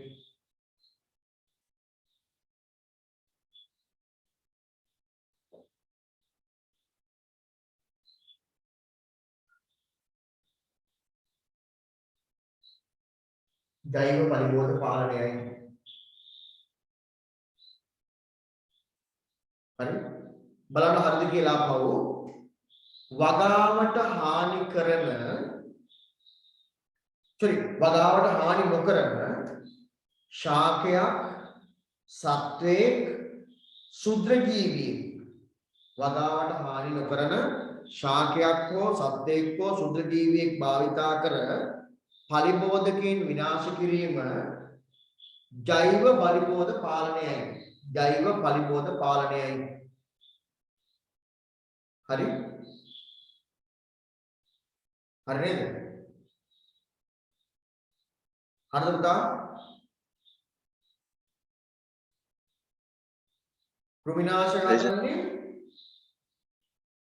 රසායනික ද්‍රව්‍ය සංයුග පාවිච්චි කරනවා රසායනික සංයුග පාවිච්චි කරනවා රසායන විද්‍යාවේදී භාවිත කරන කෘත්‍රිම රසායනික සංයුග පාවිච්චි කරනවා හරිනේ රයිට් බලන්න දැන් මේ ජෛව පරිබෝධ පාලනයේ හොඳම උදාහරණයක් ලංකාවේ තියෙනවා සාර්ථක වෙච්ච උදාහරණයක් ඔය එක කාලෙක ආවා පොල් වගාවට දැවැන්ත හානියක් කරපු සතෙක් ඒ තමයි රතු පොල් කුරුමිනියා හරි දැනටත් මේ අපේ රටේ ඉන්නවා දුඹුරු රතු පාට කියන්නේ රතු පාට කියන්නේ රතු පාට නෙවෙයි දැන් දුඹුරු පාට හුරුයි මේ උගේ මුඛයේ කෙලවර මම ලක් වෙන්නම් මේ ෆොටෝ එකක් මුඛයේ කෙලවර මේ උලක් වගේ තියෙනවා හරි මෙයා මේ රතු පොල් කුරුමිනියාගේ ගහණය ලංකාවේ පාලනය කරගන්න බැරුව අක්කර ගානක් පොල් වගා විනාශයට ගත්තා මොන ක්‍රමයකින්වත් පාලනය කරන්න බැරි වුණා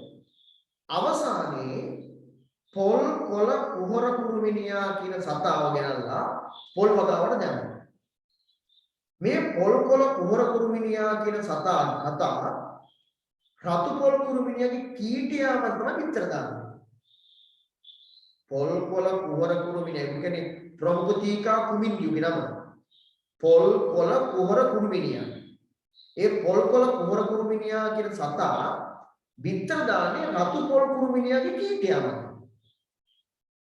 හරිද එතකොට රතු පොල් ඒ කීටයා ඊට පස්සේ ඒ විතර වෙගෙන කීටයා අර රතු පොල් කුරුමිනියාගේ කීටයා කාලනවා හරි එතකොට රතු පොල් කුරුමිනියෝ ඉබේම ගහන්නේ පාලනය වෙනවා ඔන්න ලංකාවේ ජෛව පාලනයේ සාර්ථක වෙච්ච අවස්ථාවක් රතු පොල් කුරුමිනියා ගමනේ පාලනය කිරීමට අපි කියන්නේ පින්කොෆොරස් වෙරිජිනස් කියලා රතු පොල් කුරුමිනියා අපි මේ විද්‍යාත්මකව කියන්නේ මෙයා පාලනය කරන්න පොල් කොළ කුහර කුරුමිනියා භාවිතා කරනවා. ඔය පොල් කොළ කුහර කුරුමිනියාට අපි කියන්නේ ප්‍රමුඛීකා කුමින්ඩි කියලා. හරි? ඒතර වෙන්නේ මොකද්ද? පොල් කොළ කුහර කුරුමිනියා විතර දාන්නේ රතු පොල් කුරුමිනියාගේ කීටයා මත. ඊට පස්සේ අර පොල් කොළ කුහර කුරුමිනියාගේ කීටයා ඇවිල්ලා රතු පොල් කුරුමිනියාගේ කීටයා දාලා දානවා. මේ මේක රතු පොල් කුරුමිනියා පාලනය වුණා. හැබැයි මතක තියාගන්න ඒ දාන සතා හෝ ශුද්‍ර ජීවියා හෝ ශාකය එයා ඒ වගාවට හානියක් නොකරන කෙනෙක් වෙන්න ඕන. නැත්තම් වෙන්නේ අර ඉස්සර කියවනක් තිබුණේ ඉඟුරු දින මිනිස් ගත්තා කියලා. ඒ මිනිස් දින ඔය දින. හරි. ඒ වගේ තමයි වෙන්නේ. හරි. ලියන්න උදාහරණ. ජෛව පරිබෝධ පාලන උදාහරණ කියන්න. පොල් වගාවට හානි කරන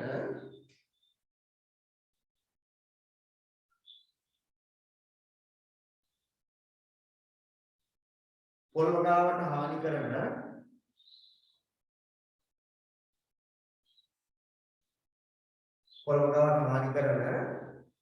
රතු පොල් කුරුමිනියාගේ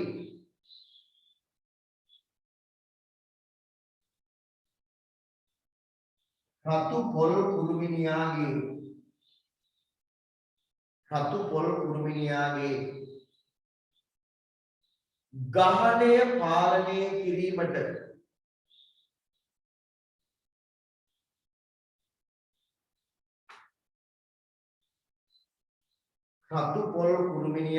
ගහණය පාලනය කිරීමට එතකොට පුතා මේ වරහන කියලා ගන්න යන්නේ මේක වින්කොෆොරස් ෆෙල්මිනස් රතු පොල් කුරුමිනියා කියන්නේ වින්කොෆොරස් ෆෙල්මිනස් කියලා මේක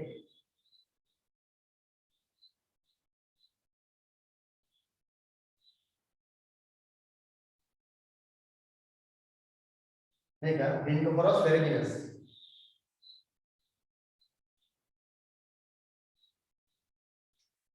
හරිනේ? පොල් වගාවට හානි කරන රතු පොල් කුරුමිනියා පාලනය කිරීමට උඩ ඉංග්‍රීසි විද්‍යාත්මක කියන්නේ rincophorus ferruginous කියලා ලියන්න. ඒක තියාගන්න. පාලනය කිරීමට පොල් කොළ කුහර කුරුමිනියා බලන්න යන්න. පොල් කොළ කුහර කුරුමිනියා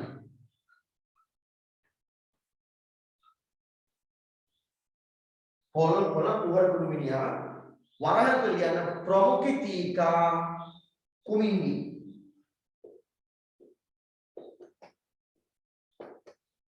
ප්‍රමුඛිතිකා කුමින්දි උගෙන විද්‍යාත්මක ප්‍රමුඛිතිකා කුමින්දි හරි රතු පොල් කුරුමිනියාගේ ගමනේ පොල් වගාවට හානි කරන රතු පොල් කුරුමිනියාගේ ගමනේ පාලනය කිරීමට උඩ කියන rincophorus ferruginous පාලනය කිරීමට පොල් කොළ කුහර කුරුමිනියා උඩ කියන ප්‍රමුඛිතිකා කුමින්දි පාලනය කිරීමට පොල් කොළ කුහර කුරුමිනියා භාවිතා කිරීම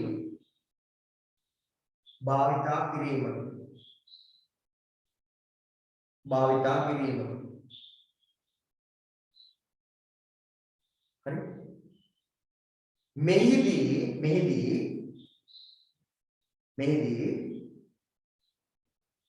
පොල් කොළ කුහර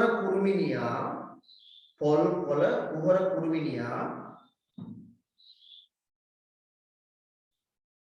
රතු පොල් කුරුමිනියාගේ කීටයා මත විතර තමයි. රතු පොල් කුරුමිනියාගේ කීටයා මත විතර තමයි. පොල් කොළ කුහර කුරුමිනියාගේ රතු පොල් කුරුමිනියාගේ කීටයා මත විතර තමයි. එම විතර වලින් එන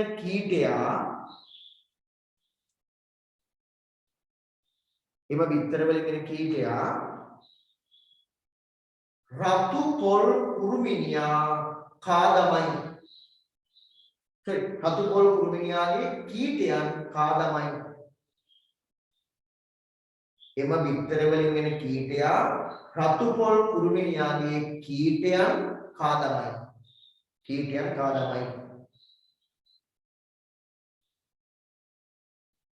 හරිද මම ආයි කියන්නම් බලාගන්න. හරිද? මම කියන්නේ ජෛව පලිබෝධ පාලනයේ උදාහරණයක්. මේක ඉතහාගලද කොහොමද? හරි? පොල් වගාවට හානි කරන රතු පොල් කුරුමිනියාගේ ගමනේ පාලනය කිරීමට. පොල් වගාවට හානි කරන රතු පොල් කුරුමිනියාගේ ගමනය පාලනය කිරීමට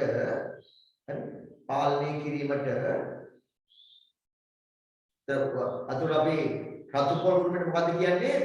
rincophorus ferruginous පාලනය කිරීමට පොල් කොළ කුහර කුරුමිනියා එයාට කියන්නේ ප්‍රමුඛිතිකා කුමින්දි කියලා. භාවිතා කිරීම.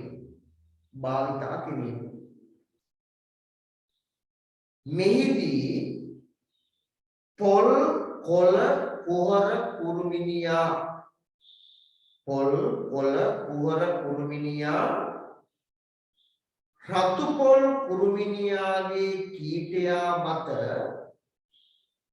පොල් කුරුමිනියාගේ කීටයා මත විතර තමයි.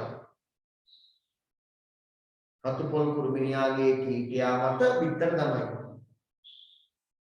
එම විතර වලින් එන කීටයා රතු පොල් කුරුමිනියාගේ කීටයන් කාදමයි. ඔන්න පුතේ ජෛව පලිබෝධ පාලනය ගැන දැන් හොඳ අවබෝධයක් එන්න ඕන. වගාවට හානි නොකරන සතෙක් හරි ශාකයක් හරි සුදු ජීවියෙක් හරි වගාවට දාලා ඒ වගාවේ පරිපෝෂකයෝ විනාශ කරනවා නම් ඒකට කියන්නේ ජෛව පරිපෝෂක පාලනය කියලා. මේකේ පරිසර දූෂණයක් නැහැ. විශාල මුදලක් වැය වෙන්නේ නැහැ. නේද? ගොවියට හානියකුත් නැහැ. පසේ ඉන්න හිතකට ජීවීන්ට හානියකුත් නැහැ. හරි? පරිපෝෂක විනාශ කරනවා. right? ඊළඟට අපි යනවා තෙරසාර කෘෂිකාර්මික භාවිතයේ තුන්වෙනි අංගයට. මොකද්ද? කාබනික පොහොර භාවිතය. මේක නම් කියන්න ඕනේ ඔබ දන්නවා. මොන වගේද පුතා කාබනික පොහොර හදන්නේ?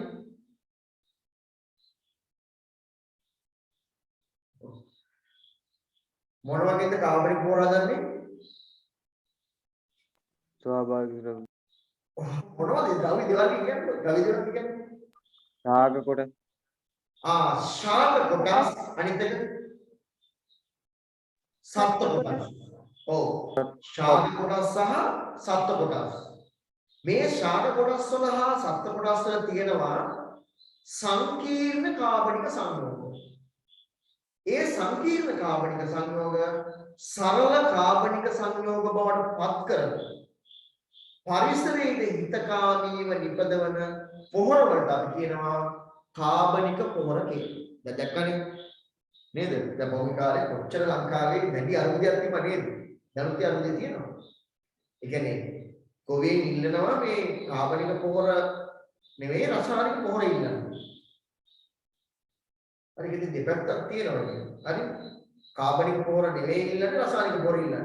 ඒත් ඇත්තටම අපි යොමු වෙන්නේ මොන පොහොර වලටද? කාබනික පොහොර වලට කාබනික පොහොර. කාබනික පොහොර වලට. ඇත්තටම ගොවියා එතන තමයි යන්න ඕනේ. නේද? ඒතකොට ඒකට හැබැයි මෙහෙමයි. දැන් රසායනික පොහොර කියන අවුරුදු ගාණක් මිනිස්සු උරුගලා ගොවියා ඉන්නේ. ඉතින් එකපාර මිනිහට කාබනික පොහොරක් ඩෝන් ගාලා දුන්නාම ඒක හරියන්නේ නැහැ. ඒක පියවරෙන් පියවර කියලා එක අවසාන පියවර තමයි රසායනික පොහොර වලට කාබනික පොහොර ආදේශ කිරීම. ඒක ක්‍රමානුකූල පියවරෙන් පියවර ඉන්න. එකපාරම දුන්නාම ඔක ගන්න බෑ. ඒක ඇත්ත. එතන පොඩි ගැටලුවක් තියෙනවා. නමුත් අපි හැමෝටම ලාංකිකයන් විදිහට පිළිගන්න වෙනවා අපි රසායනික පොහොර භාවිතය අඩු කරලා කාබනික පොහොර භාවිතය ක්‍රමක්‍රමයෙන් දුරු වෙලා අවසානයේ කාබනික පොහොරම දාගෙන පදාවන් කරන්න අපිට යොමු වෙන්න සිද්ධ වෙනවා. එහෙම නැත්නම් දරුවනේ අපට සිද්ධ වෙනවා තවත් අර පොළොන්නරුවේ හදලා තියෙන ආසියාවේ දැවැන්තම පිළිකා රෝහල් වගේ ඒවා 10ක් 12ක් එක්කෝ 24ක් විතර දිස්ත්‍රික්ක 24ක් 25ක්ම හදන්න වෙනවා. හරි? මතක තියාගන්න. හරි? එතකොට හැබැයි ඉතින් එකපාරම මේ වෙලෙට ගිහින් වැඩ. එකපාරම ගිහින් වැඩ. හරි? එතකොට ශාකහා සත්ත්ව කොටස් වල තියෙන සංකීර්ණ කාබනික සංයෝග සරල සංයෝග බවට පත් කරන ඒ පරිසරයේ හිතකාමීව හදා ගන්නා පොහොර වලට අපි කියනවා කාබනික පොහොර කියලා. ඒත් මේකේ වාසි තියෙන මොනවද? පසේ ව්‍යුහයේ දියුණු වෙනවා. ජලය රඳවා ගැනීම, වාතය රඳවා ගැනීම, ඒ සියල්ලම දියුණු වෙනවා. පරිසරයේ කිසිම හානියක් නැහැ හිතකාමී. අනිත් එක තමයි පසේන සුද්ධ ජීවීන්ගේ ක්‍රියාවලිය වේගවත් වෙනවා. අපේ වගාවට හිතකර ජීවීන් බෝවින් වැඩි වෙනවා. අවසානයේ අස්සන්න වැඩි වෙනවා. ඒ අස්සන්න අපිට රෝග ඇති කරන අහිතකර සංයෝග වලින් තොරයි. අන්න කාබනික පොහොර භාවිතය. ඒතර තිරසාර පුෂ්කරණෙදි කියනවා රසායනික පොහොර නෙමෙයි භාවිත කරන්න ඕන කාබනික පොහොර භාවිත කරන්න ඕන. හරි. ලියන්න. කාබනික පොහොර භාවිතය ශාකහ මාතුකාරිය අඳුර දාලා කාබනික පොහොර භාවිතය ලිව්වද? ඔව් සර්. හරි ක්ලියර් ද? ශාකහ සත්ත්ව කොටස් වල ඇති සංකීර්ණ කාබනික සංයෝග ශාකහ සත්ත්ව කොටස් වල ඇති සංකීර්ණ කාබනික සංයෝග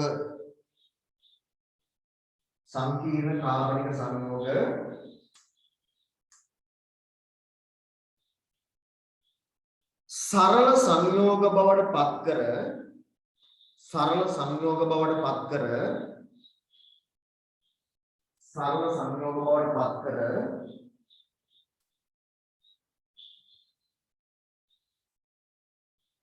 සරල සංයෝග බවට පත් කර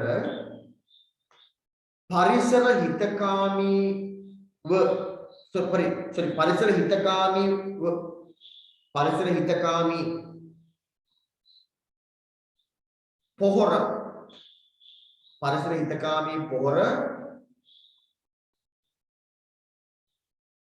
කාබනික පොහොර ලෙස හැඳින්වේ. පරිසර හිතකාමී පොහොර කාබනික පොහොර ලෙස හැඳින්වේ. පරිසර හිතකාමී පොහොර කාබනික පොහොර ලෙස හැඳින්වේ. පාරම ආපහු කියන්නම්. ශාකහා සත්ත්ව කොටස් වල ඇති සංකීර්ණ කාබනික සංයෝග සරල සංයෝග බවට පත් කර පරිසර හිතකාමී පොහොර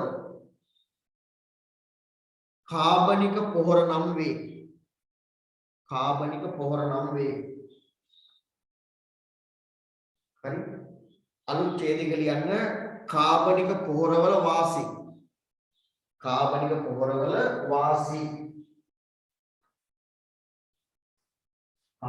පොහොරවල වාසි.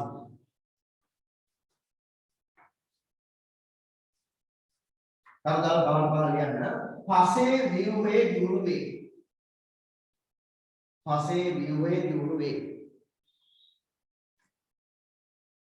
ඒකේ ජලය රඳවා ගැනීම වාතය රඳවා ගැනීම මං කිව්වේ කාබනික පොහොරවල වාසි.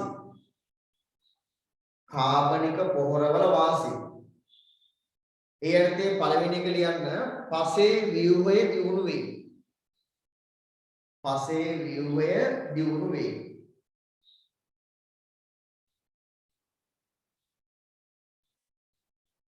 ඊළඟ එක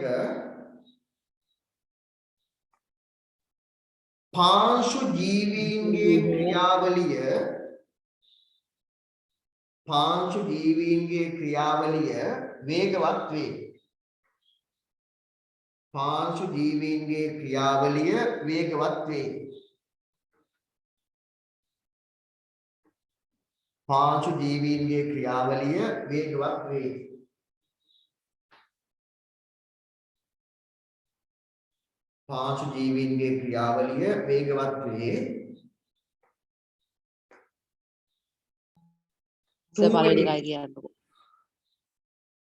උඩින්ම ලිවද පුතා කාබනික පොහොර භාවිතයේ වාසි කියලා ලිවද?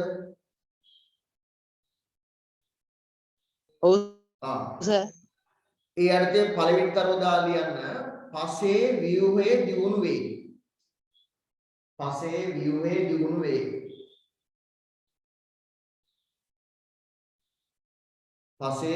දියුණු වේ.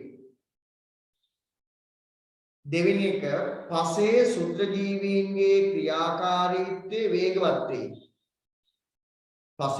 ජීවීන්ගේ ක්‍රියාකාරීත්වය වේගවත් වේ. තුන්වෙනි එක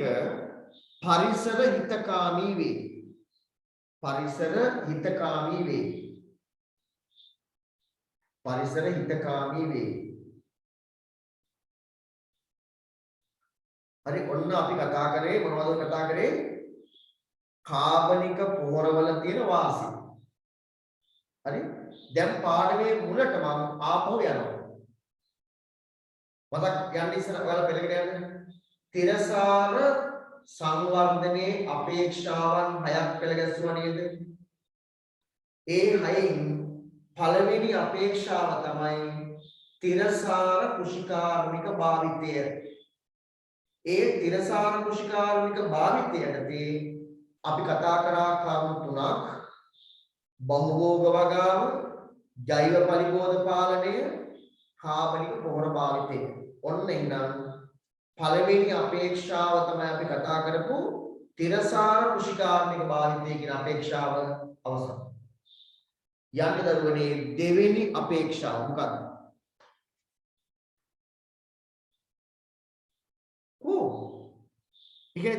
වැඩි යන රොටේෂන් එක අහුවෙලා නැහැ.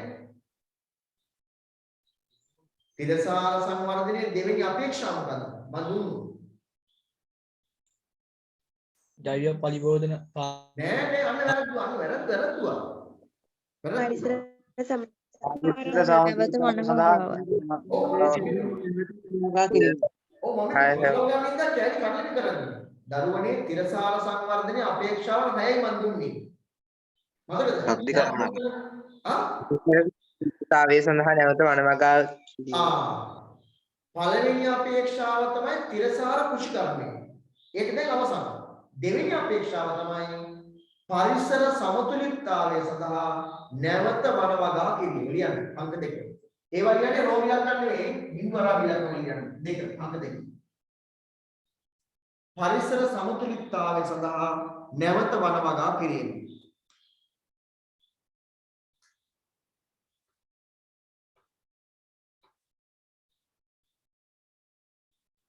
හරි නැවත වනවගා කිරීම පරිසර සමතුලිතතාවය සඳහා නැවත වනවගා කිරීම.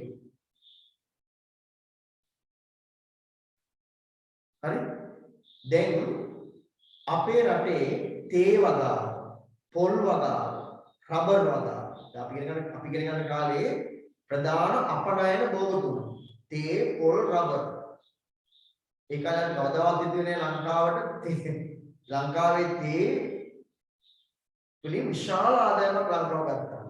හරි පොල් වලින් විශාල ආදායමක් ගත්තා. රබර් වලින් විශාල ආදායමක් ගත්තා. අපිට සමාජ අධ්‍යයනයේ විශේෂ ඕනතර ගැනීමක් තියෙනවා ලංකාවේ ප්‍රධාන අපනයන භෝග තේ පොල් රබර්. අද මොකද? අද කොහොමද ගත්තේ? නේද? එතකොට මේ තේ පොල් රබර් ඊට අමතරව වී ගොවිතැන එළවලු වගාව මහා පරිමාණයෙන් කරන්න ගියම විශාල වනාන්තර එලිපෙහෙලි කරන්න වෙනවා. හරිද? ඒකේ ප්‍රතිඵලය තමයි අපේ රටේ තියෙන වන රැස්ම නැති වෙලා අපේ රටේ ජීවත් වෙන්න බැරි වාතාවරණයක් නිර්මාණය වෙනවා. අපේ රටේ තියෙන මුළු භූමියේ 24%ක වන රැස්මක් තිබුණොත් තමයි මේ රටේ අපිට ජීවත් වෙන්න හිතකර භූමියක්ව තියෙන්නේ. හරි 24%. මම දන්න විදිහට මම හරියට මතක නෑ මම ඒක වැරදිමක් වුණොත් සමහරවිට ඕන මගේ මතක මම දන්න විදිහට දැනට 118ක් වගේ ප්‍රමාණයට අඩු වෙලා තියෙනවා මම හිතන්නේ. ඒ කියන්නේ 6ක් අඩු වෙලා තියෙනවා මම දන්න තරමට. හරි මෙන්න මේ ඇතිවන බලපෑම නැති කරගන්න නම් අපි මොනවා කරන්න ඕනද? නැවත සුදුසු ප්‍රදේශ හොයාගෙන නැවත වනවගා කරන්න ඕන. හරි එතකොට මහා පරිමාණයෙන් වනාන්තර විනාශ වෙන වගාවන් නතර කරලා තියෙන වගා භූමියේ තියෙන අස්වැන්න පළදා වැඩි කරගන්න ක්‍රියාමාර්ග ගන්න ගමන් වනාන්තර අර විනාශ වෙච්ච වනාන්තර වලට හරියන්න සුදුසු ප්‍රදේශ තෝරගෙන නැවත වනවගා කරන්න ඕන. ඉතින් අපිට තියෙන ප්‍රශ්නේ එහෙම වෙනවද කියන ප්‍රශ්න තමයි තියෙන්නේ. හරි නේද? ඔයාලා අනාගතේ 2032 වෙනකොට 2031 නෑ 2029 වෙනකොට ඔබ තමයි මේ රටේ රෙවිෂන් 2026 වෙනකොට මේ රටේ ඔබ තමයි වෛද්‍යවරු ඔබ තමයි ඉංජිනේරුවරු ඔබ තමයි කළමනාකාරවරු ඔබ තමයි නීතිඥවරු ඔබ තමයි මේ රටේ පාලකයෝ. ඔබ තිරසාර සංවර්ධනය ගැන දන්නේ නැත්නම් මේ රටේ තියෙන වනාන්තර කප විනාශ කරයි නේද? මේක දන්නවා නම් ඔබ පාලකයෙක් වෙලා හරි කළමනාකරුවෙක් වෙලා හරි වෛද්‍යවරයෙක් වෙලා හරි කවුරු කෙනෙක් වෙලා මේ වනවගාව ආරම්භ කරන්න ඕනේ කියන එක ඔබට පුළුවන් කියනවා. එහෙම මිනිසුන් ටිකක් තමයි මේ රටේ හැදෙන්න ඕනේ. හරි එහෙම හැදෙන්නේ නැතුව අපි කොච්චර මේ වැඩේ කරන්න ගියා මේ සිස්ටම් එක වෙනස් කරන්න බෑ. හරි බලමු 2026 මම අපි බලමු කොහොමද වෙන්නේ කියලා. රයිට් ක්ලියර් ද මාතෘකාව පරිසර සමතුලිතතාවය සඳහා නැවත වනවගා කිරීම. ක්ලියර්ද? තේ පොල් රබර් වී ගොවිතැන. කමදාලියන් තේ ඔහුදාලියන් තේ පොල් රබර් වී එළවලු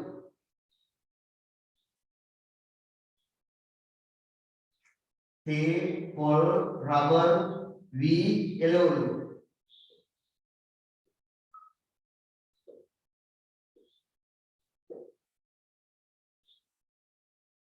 තේ පොල් රබර් වී එළවලු වැනි වගාවන්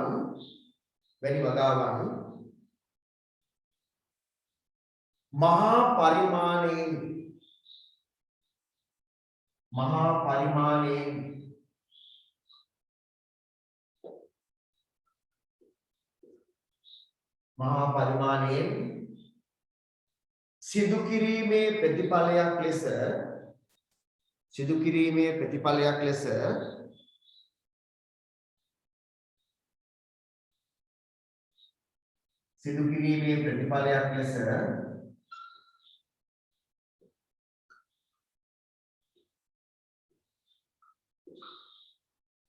කිරීමේ ප්‍රතිඵලයක් ලෙස වනාන්තර වැස්ම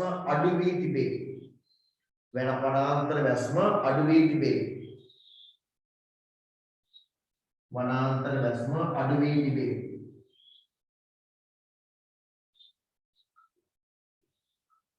වනාන්තර වැස්ම අඩු වී තිබේ. එයින් පරිසර සමතුලිතතාවයට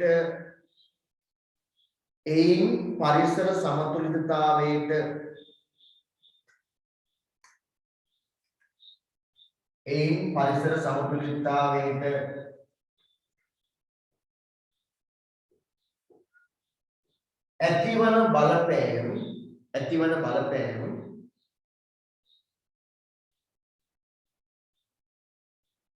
බලපෑම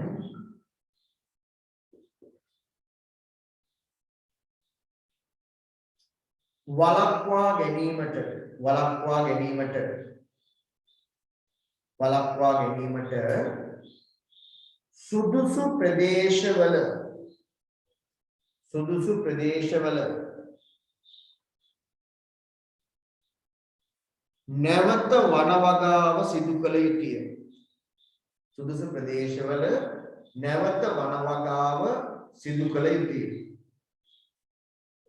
සුදුසු ප්‍රදේශවල නැවත වනවගාව සිදු කළ යුතුය.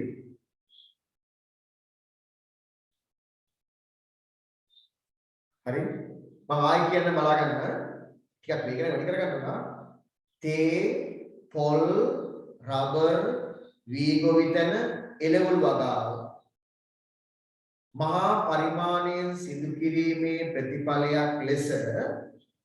මහා පරිමාණයෙන් සිදු කිරීමේ ප්‍රතිඵලයක් ලෙස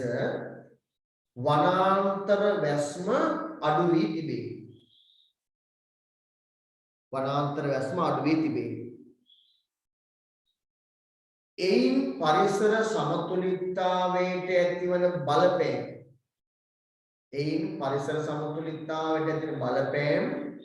වළක්වා ගැනීමට සුදුසු ප්‍රදේශවල නැවත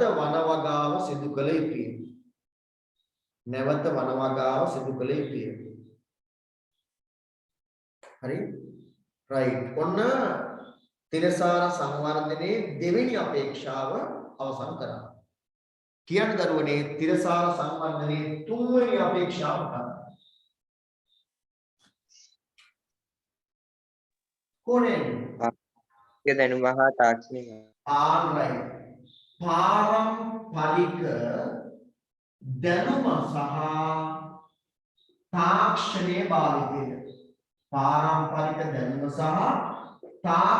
ආරයි. පාරම්පරික දැනුම සහ තාක්ෂණයේ භාවිතය. මෙන්න අපේ තිරසාර සංවර්ධනයේ තුන්වෙනි අපේක්ෂාව. පාරම්පරික දැනුම සහ තාක්ෂණීය භාවිතය. කෙනෙක්ට කියන්න පුළුවන් අපේ පාරම්පරික දැනුම සහ තාක්ෂණය ඉතාමත් අඩු මට්ටමක තියෙන එක කියන්න පුළුවන් නේද? ඒක එහෙම කිව්වට ඔබට මේක හොඳට බලා ගන්න පුළුවන් අවස්ථාවක් එනවා.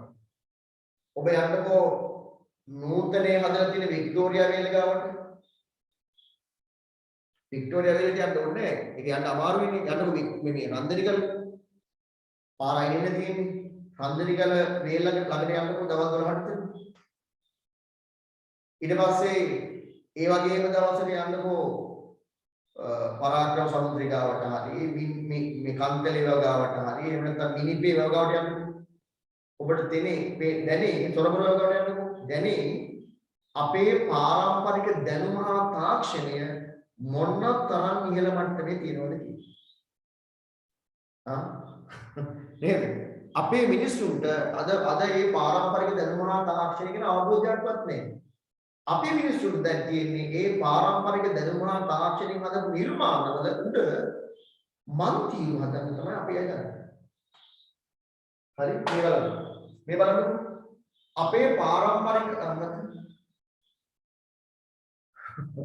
පුළුවන් මොරගහකන්දේ ජලාශය දැන් ජල කාන්දු වෙනවා දන්නව නේද?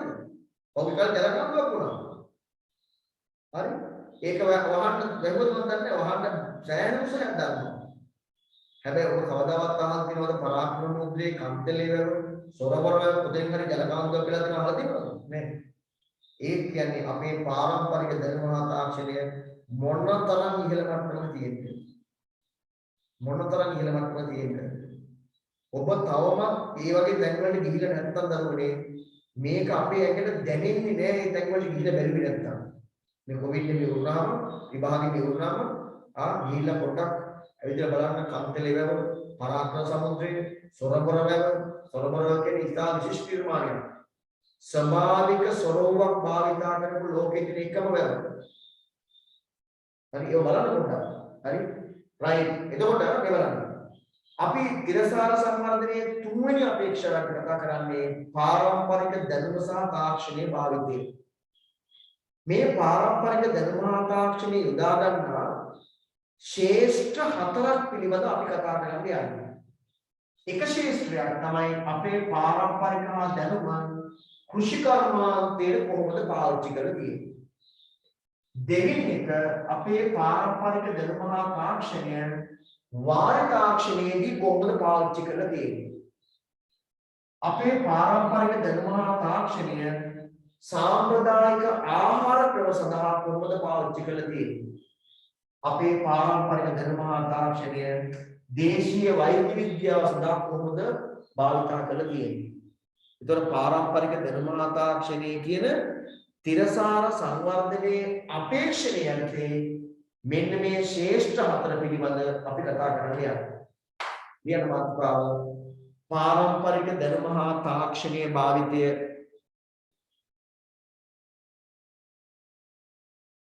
පාරම්පරික දැනුම හා තාක්ෂණයේ භාවිතය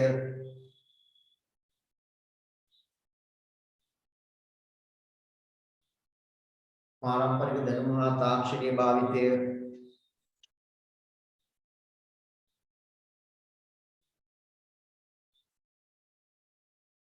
ලියන්න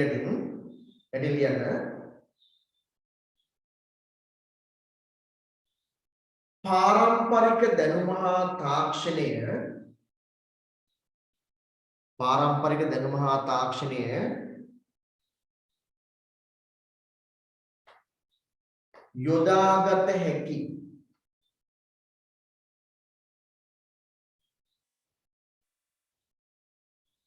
යොදාගත හැකි කියලා ලියලා මේ කරුණු හතර ලියන්න. කෘෂි කර්මාන්තයේට, වාර තාක්ෂණයට, සාම්ප්‍රදායික ආහාර ක්‍රම සඳහා, දේශීය වෛද්‍ය විද්‍යාවට.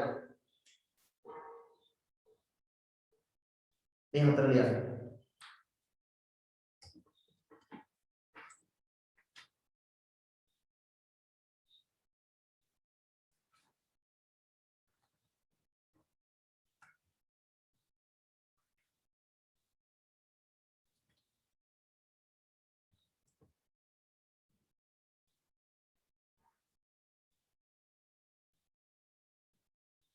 හරි කෘෂි කර්මාන්තයට, වාර තාක්ෂණයට, සාම්ප්‍රදායික ආහාර ක්‍රම සඳහා, දේශීය වෛද්‍ය විද්‍යාවට. මෙන්න මේ ශ්‍රේෂ්ඨ හතරට කොහොමද අපේ පාරම්පරික දැනුම හා තාක්ෂණය යොදාගෙන තියෙන්නේ.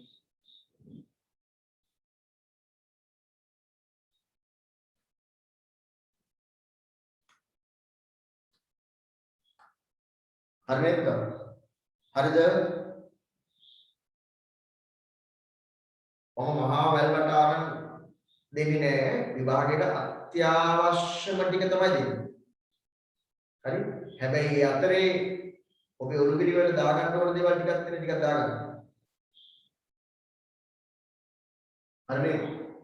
කෘෂි කර්මාන්තයට වාරි තාක්ෂණයට සාම්ප්‍රදායික ආහාර ක්‍රම සඳහා දේශීය වෛද්‍ය විද්‍යාවට මේ තමයි අපේ පාරම්පරික ධර්ම හා තාක්ෂණය යොදාගෙන තියෙන අවස්ථා ශේෂ්ඨ. හරි? අපි මම ඉස්සෙල්ලාම කතා කරන්න යන්නේ කෘෂි කර්මාන්තය යටතේ. දැන් අපේ රටේ කෘෂි කර්මාන්තය කරනකොට පාවිච්චි කරන බීජ ගැන පොඩ්ඩක් හිතන්න. බීජ පිළිබඳව අපේ රටේ දේශීය බීජ වර්ග දැන් භාවිතා කරනවා. දේශීය බීජ වර්ග භාවිතා කරනවා. නැද්ද? අපේ රටේ භාවිතා කරනවා නේද? දේශීය බීජ වර්ග භාවිතය එන්නේ අඩු වෙලා ගිහිලා තියෙනවා. හැබැයි දැන් පොඩි නැඹුරුවක් තියෙනවා. ඒ කියන්නේ දේශීය බීජ වර්ග භාවිතා කිරීම සඳහා දැන් පොඩි නැඹුරුවක් තියෙනවා. ඒ කියන්නේ දේශීය පරම්පරාවට අප කෘෂිකාර්මික ක්‍රම භාවිතයට ගන්න ඒ බීජ වර්ග භාවිතා කරන පොඩි නැඹුරුවක් තියෙනවා. ඒ නැඹුරුවේ ප්‍රතිඵලයක් විදිහට තමයි ඔබ ගිහින් බලන්න මේ ප්‍රධාන මේ සුපිරි වෙළඳසල් තියෙන සුපිරි වෙළඳසල් වල ඔබ දකින්න මේ සමහර විට මේ සාම්ප්‍රදායික දේශීය සහල් වර්ග දැන් කිලෝ එකේ පැකට් වලින් ඇවිල්ලා තියෙනවා. හරි? කුරුළු තුඩ කහවණු රත්තැල් සුවඳැල් මාවි කියලා දැකලා නැද්ද? ඔව් හාල් පැකට් ඇවිල්ලා තියෙනවා සුපිරි වෙළඳසල් වල දැකලා තියෙනවා. හැබැයි ගණන් වැඩි වුණාට මේවා අපේ රටේ දේවල්. දැන් පිටරටින දේශීය දේවල්. ඒ කියන්නේ දැන් චුට්ටක් මිනිස්සු ආපහු යොමු වෙලා කියනවා දේශීය බීජ වර්ග භාවිතයට යොමු වෙලා කියනවා. ඒ අපේ පරම්පරාවට එන බීජ වර්ග භාවිතා කරලා කෘෂි කර්මාන්තයට යොමු වෙලා තියෙනවා. ඒ නිසා තමයි ඉස්සර කාලේ අපේ මිනිස්සු පාවිච්චි කාපු බීපු කයමට ගත්ත කුරුළු තුඩ කහවණු රත්තැල් සුවඳැල් මාවි කියන වී වර්ග දැන් වෙළඳපළට ටික එන්න අරගෙන තියෙනවා. පැහැදිලිද කියන මිනිස්සු තේරුම් ගන්න තියෙනවා. ඉස්සර කාලේ මිනිස්සුන්ට දියවැඩියා තිබුණේ නැහැ. හෘදයාබාධ නැහැ. අංශභාගය හැදෙන්නේ කලාතුරකින්.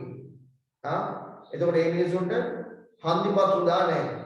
අද වන්නකෝ කිලෝමීටර් භාග ගිලා පිටි හතර මේ සිද්ධාලේප නැත්තම් ඔය මේ අර තවන ආලේපෙම කුප්පියක්වත් අතුලන්න බෑ. නේද? කිලෝමීටර් භාගයක් ඉඳලා අපිට එයි. නේද? ඒ කන්නේ මොනවද? අපිට ගැලපෙන්නේ නැති ආසනික කෘෂිකර්ම ආසනික බහුලව තියෙන ඊවර හාරවල කන්නේ. හරි? ඒවා කාපම දියවැඩියා වදන ලෝකෙට තියෙන ඔක්කොම හැදෙනවා.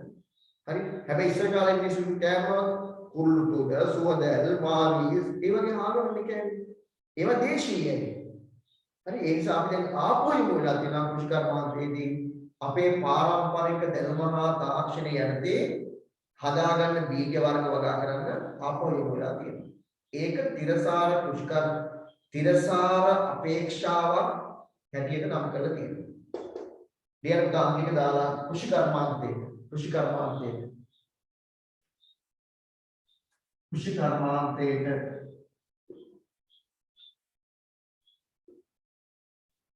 ලියන්නේ කෘෂි කර්මාන්ත රෝමිලක් නදාලේ රෝමිලක් එක මේකේ මාතෘකා හතරක් යනවා හතරෙන් එක ලියන්න දේශීය බීජ වර්ග භාවිතා කිරීම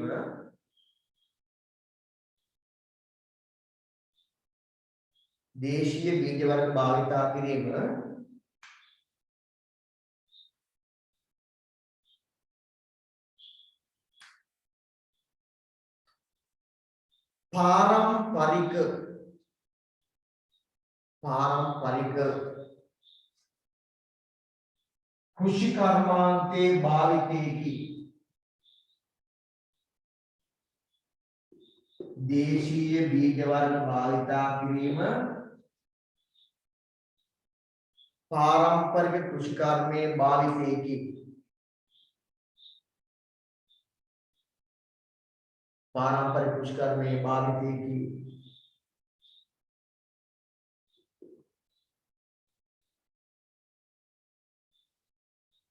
වර්තමානයේදී මෙවැනි බීජ වර්ග භාවිතයට වර්තමානයේදී මෙවැනි බීජ වර්ග භාවිතයට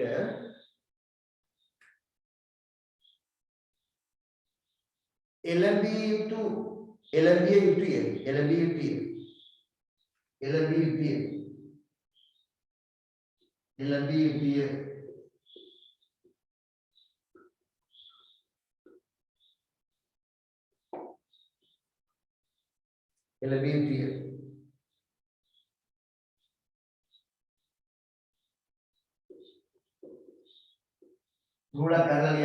මුල පැනලියන්න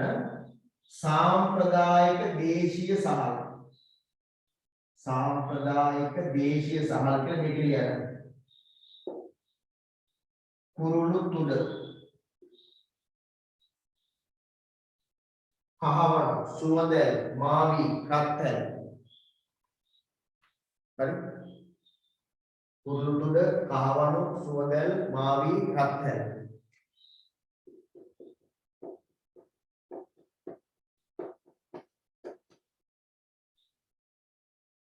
කුරුළු තුඩ කහවණු සුවඳැල් මාවි රත්හැල්. මෙන්න දේශීය සාම්ප්‍රදායික දේශීය සහල්. ඉතින් මේවා ආහාර ගන්න පුළුවන් නම් දරුවනේ නියත වශයෙන්ම බිබිරැල්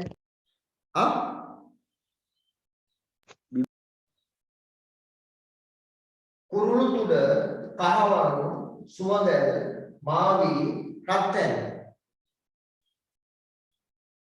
හරිද? දැක්කේ මගේ මැසේජ් එක. හරි? ඒතර මෙන්න මේ වගේ දේවල් මේ වගේ සහල් වර්ග අපිට පාවිච්චි කරන්න පුළුවන් නම් හරි අනිත් විශේෂත්වය තමයි මෙන්න මේවා වගා කරන්න රසායනික පුර දාන්න බෑ. දාන්න වැඩක් නැහැ. මේවා තනි කරම කාබනික පොහොර වලින් වගා කරන්න ඕනේ. වගා කරන්නේ දෙන්නයි. හරිද? මේ වගේ ආහාර අපිට කාල වලට කන්න පුළුවන් නම් ඔය ඇතරොස්ක්ලෙරෝසිස් ආවා ඒවා කිසි දෙයක් ඇදෙන්නේ නැහැ. මොකද සර් ආයෙත් කියන්න පුළුවන්ද කලින් කිව්වේ මම කලින් මොනවද කිව්වේ? දේශීය බීජ වර්ග භාවිතා කිරීම පාරම්පරික කෘෂිකාර්මයේ භාවිතයයි. හරි? හරිද? පාරම්පරික කෘෂිකාර්ම ක්‍රම භාවිතයේ කාලය ලැබෙති මෙන්නේ මම එවනේ කිව්වේ. පාරම්පරික කෘෂිකර්මාන්තයේ කාලය ලැබෙති කියලා මම කිව්වේ නේද? ඔව්.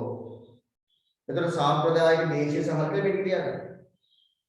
කුරුළු තුඩු, කහවණු, රත්හැල්, සුවඳැල්, මාවි. හරි නේද?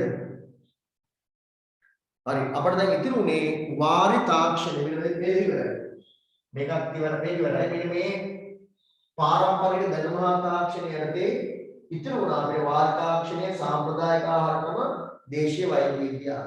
හරි? තව අපිට අපේක්ෂණ කියුණාම 4 5 6 අපේක්ෂණ 3ක් තව ඉඳලා තියෙනවා. හරි? රයිට්. අපේ කාලය හරි වෙලාව හරි මට චුට්ටක් කියන්න මේ බ්‍රහස්පතින්දා මොනවා හරි පන්ති තියෙනවද ඔයාලට? 5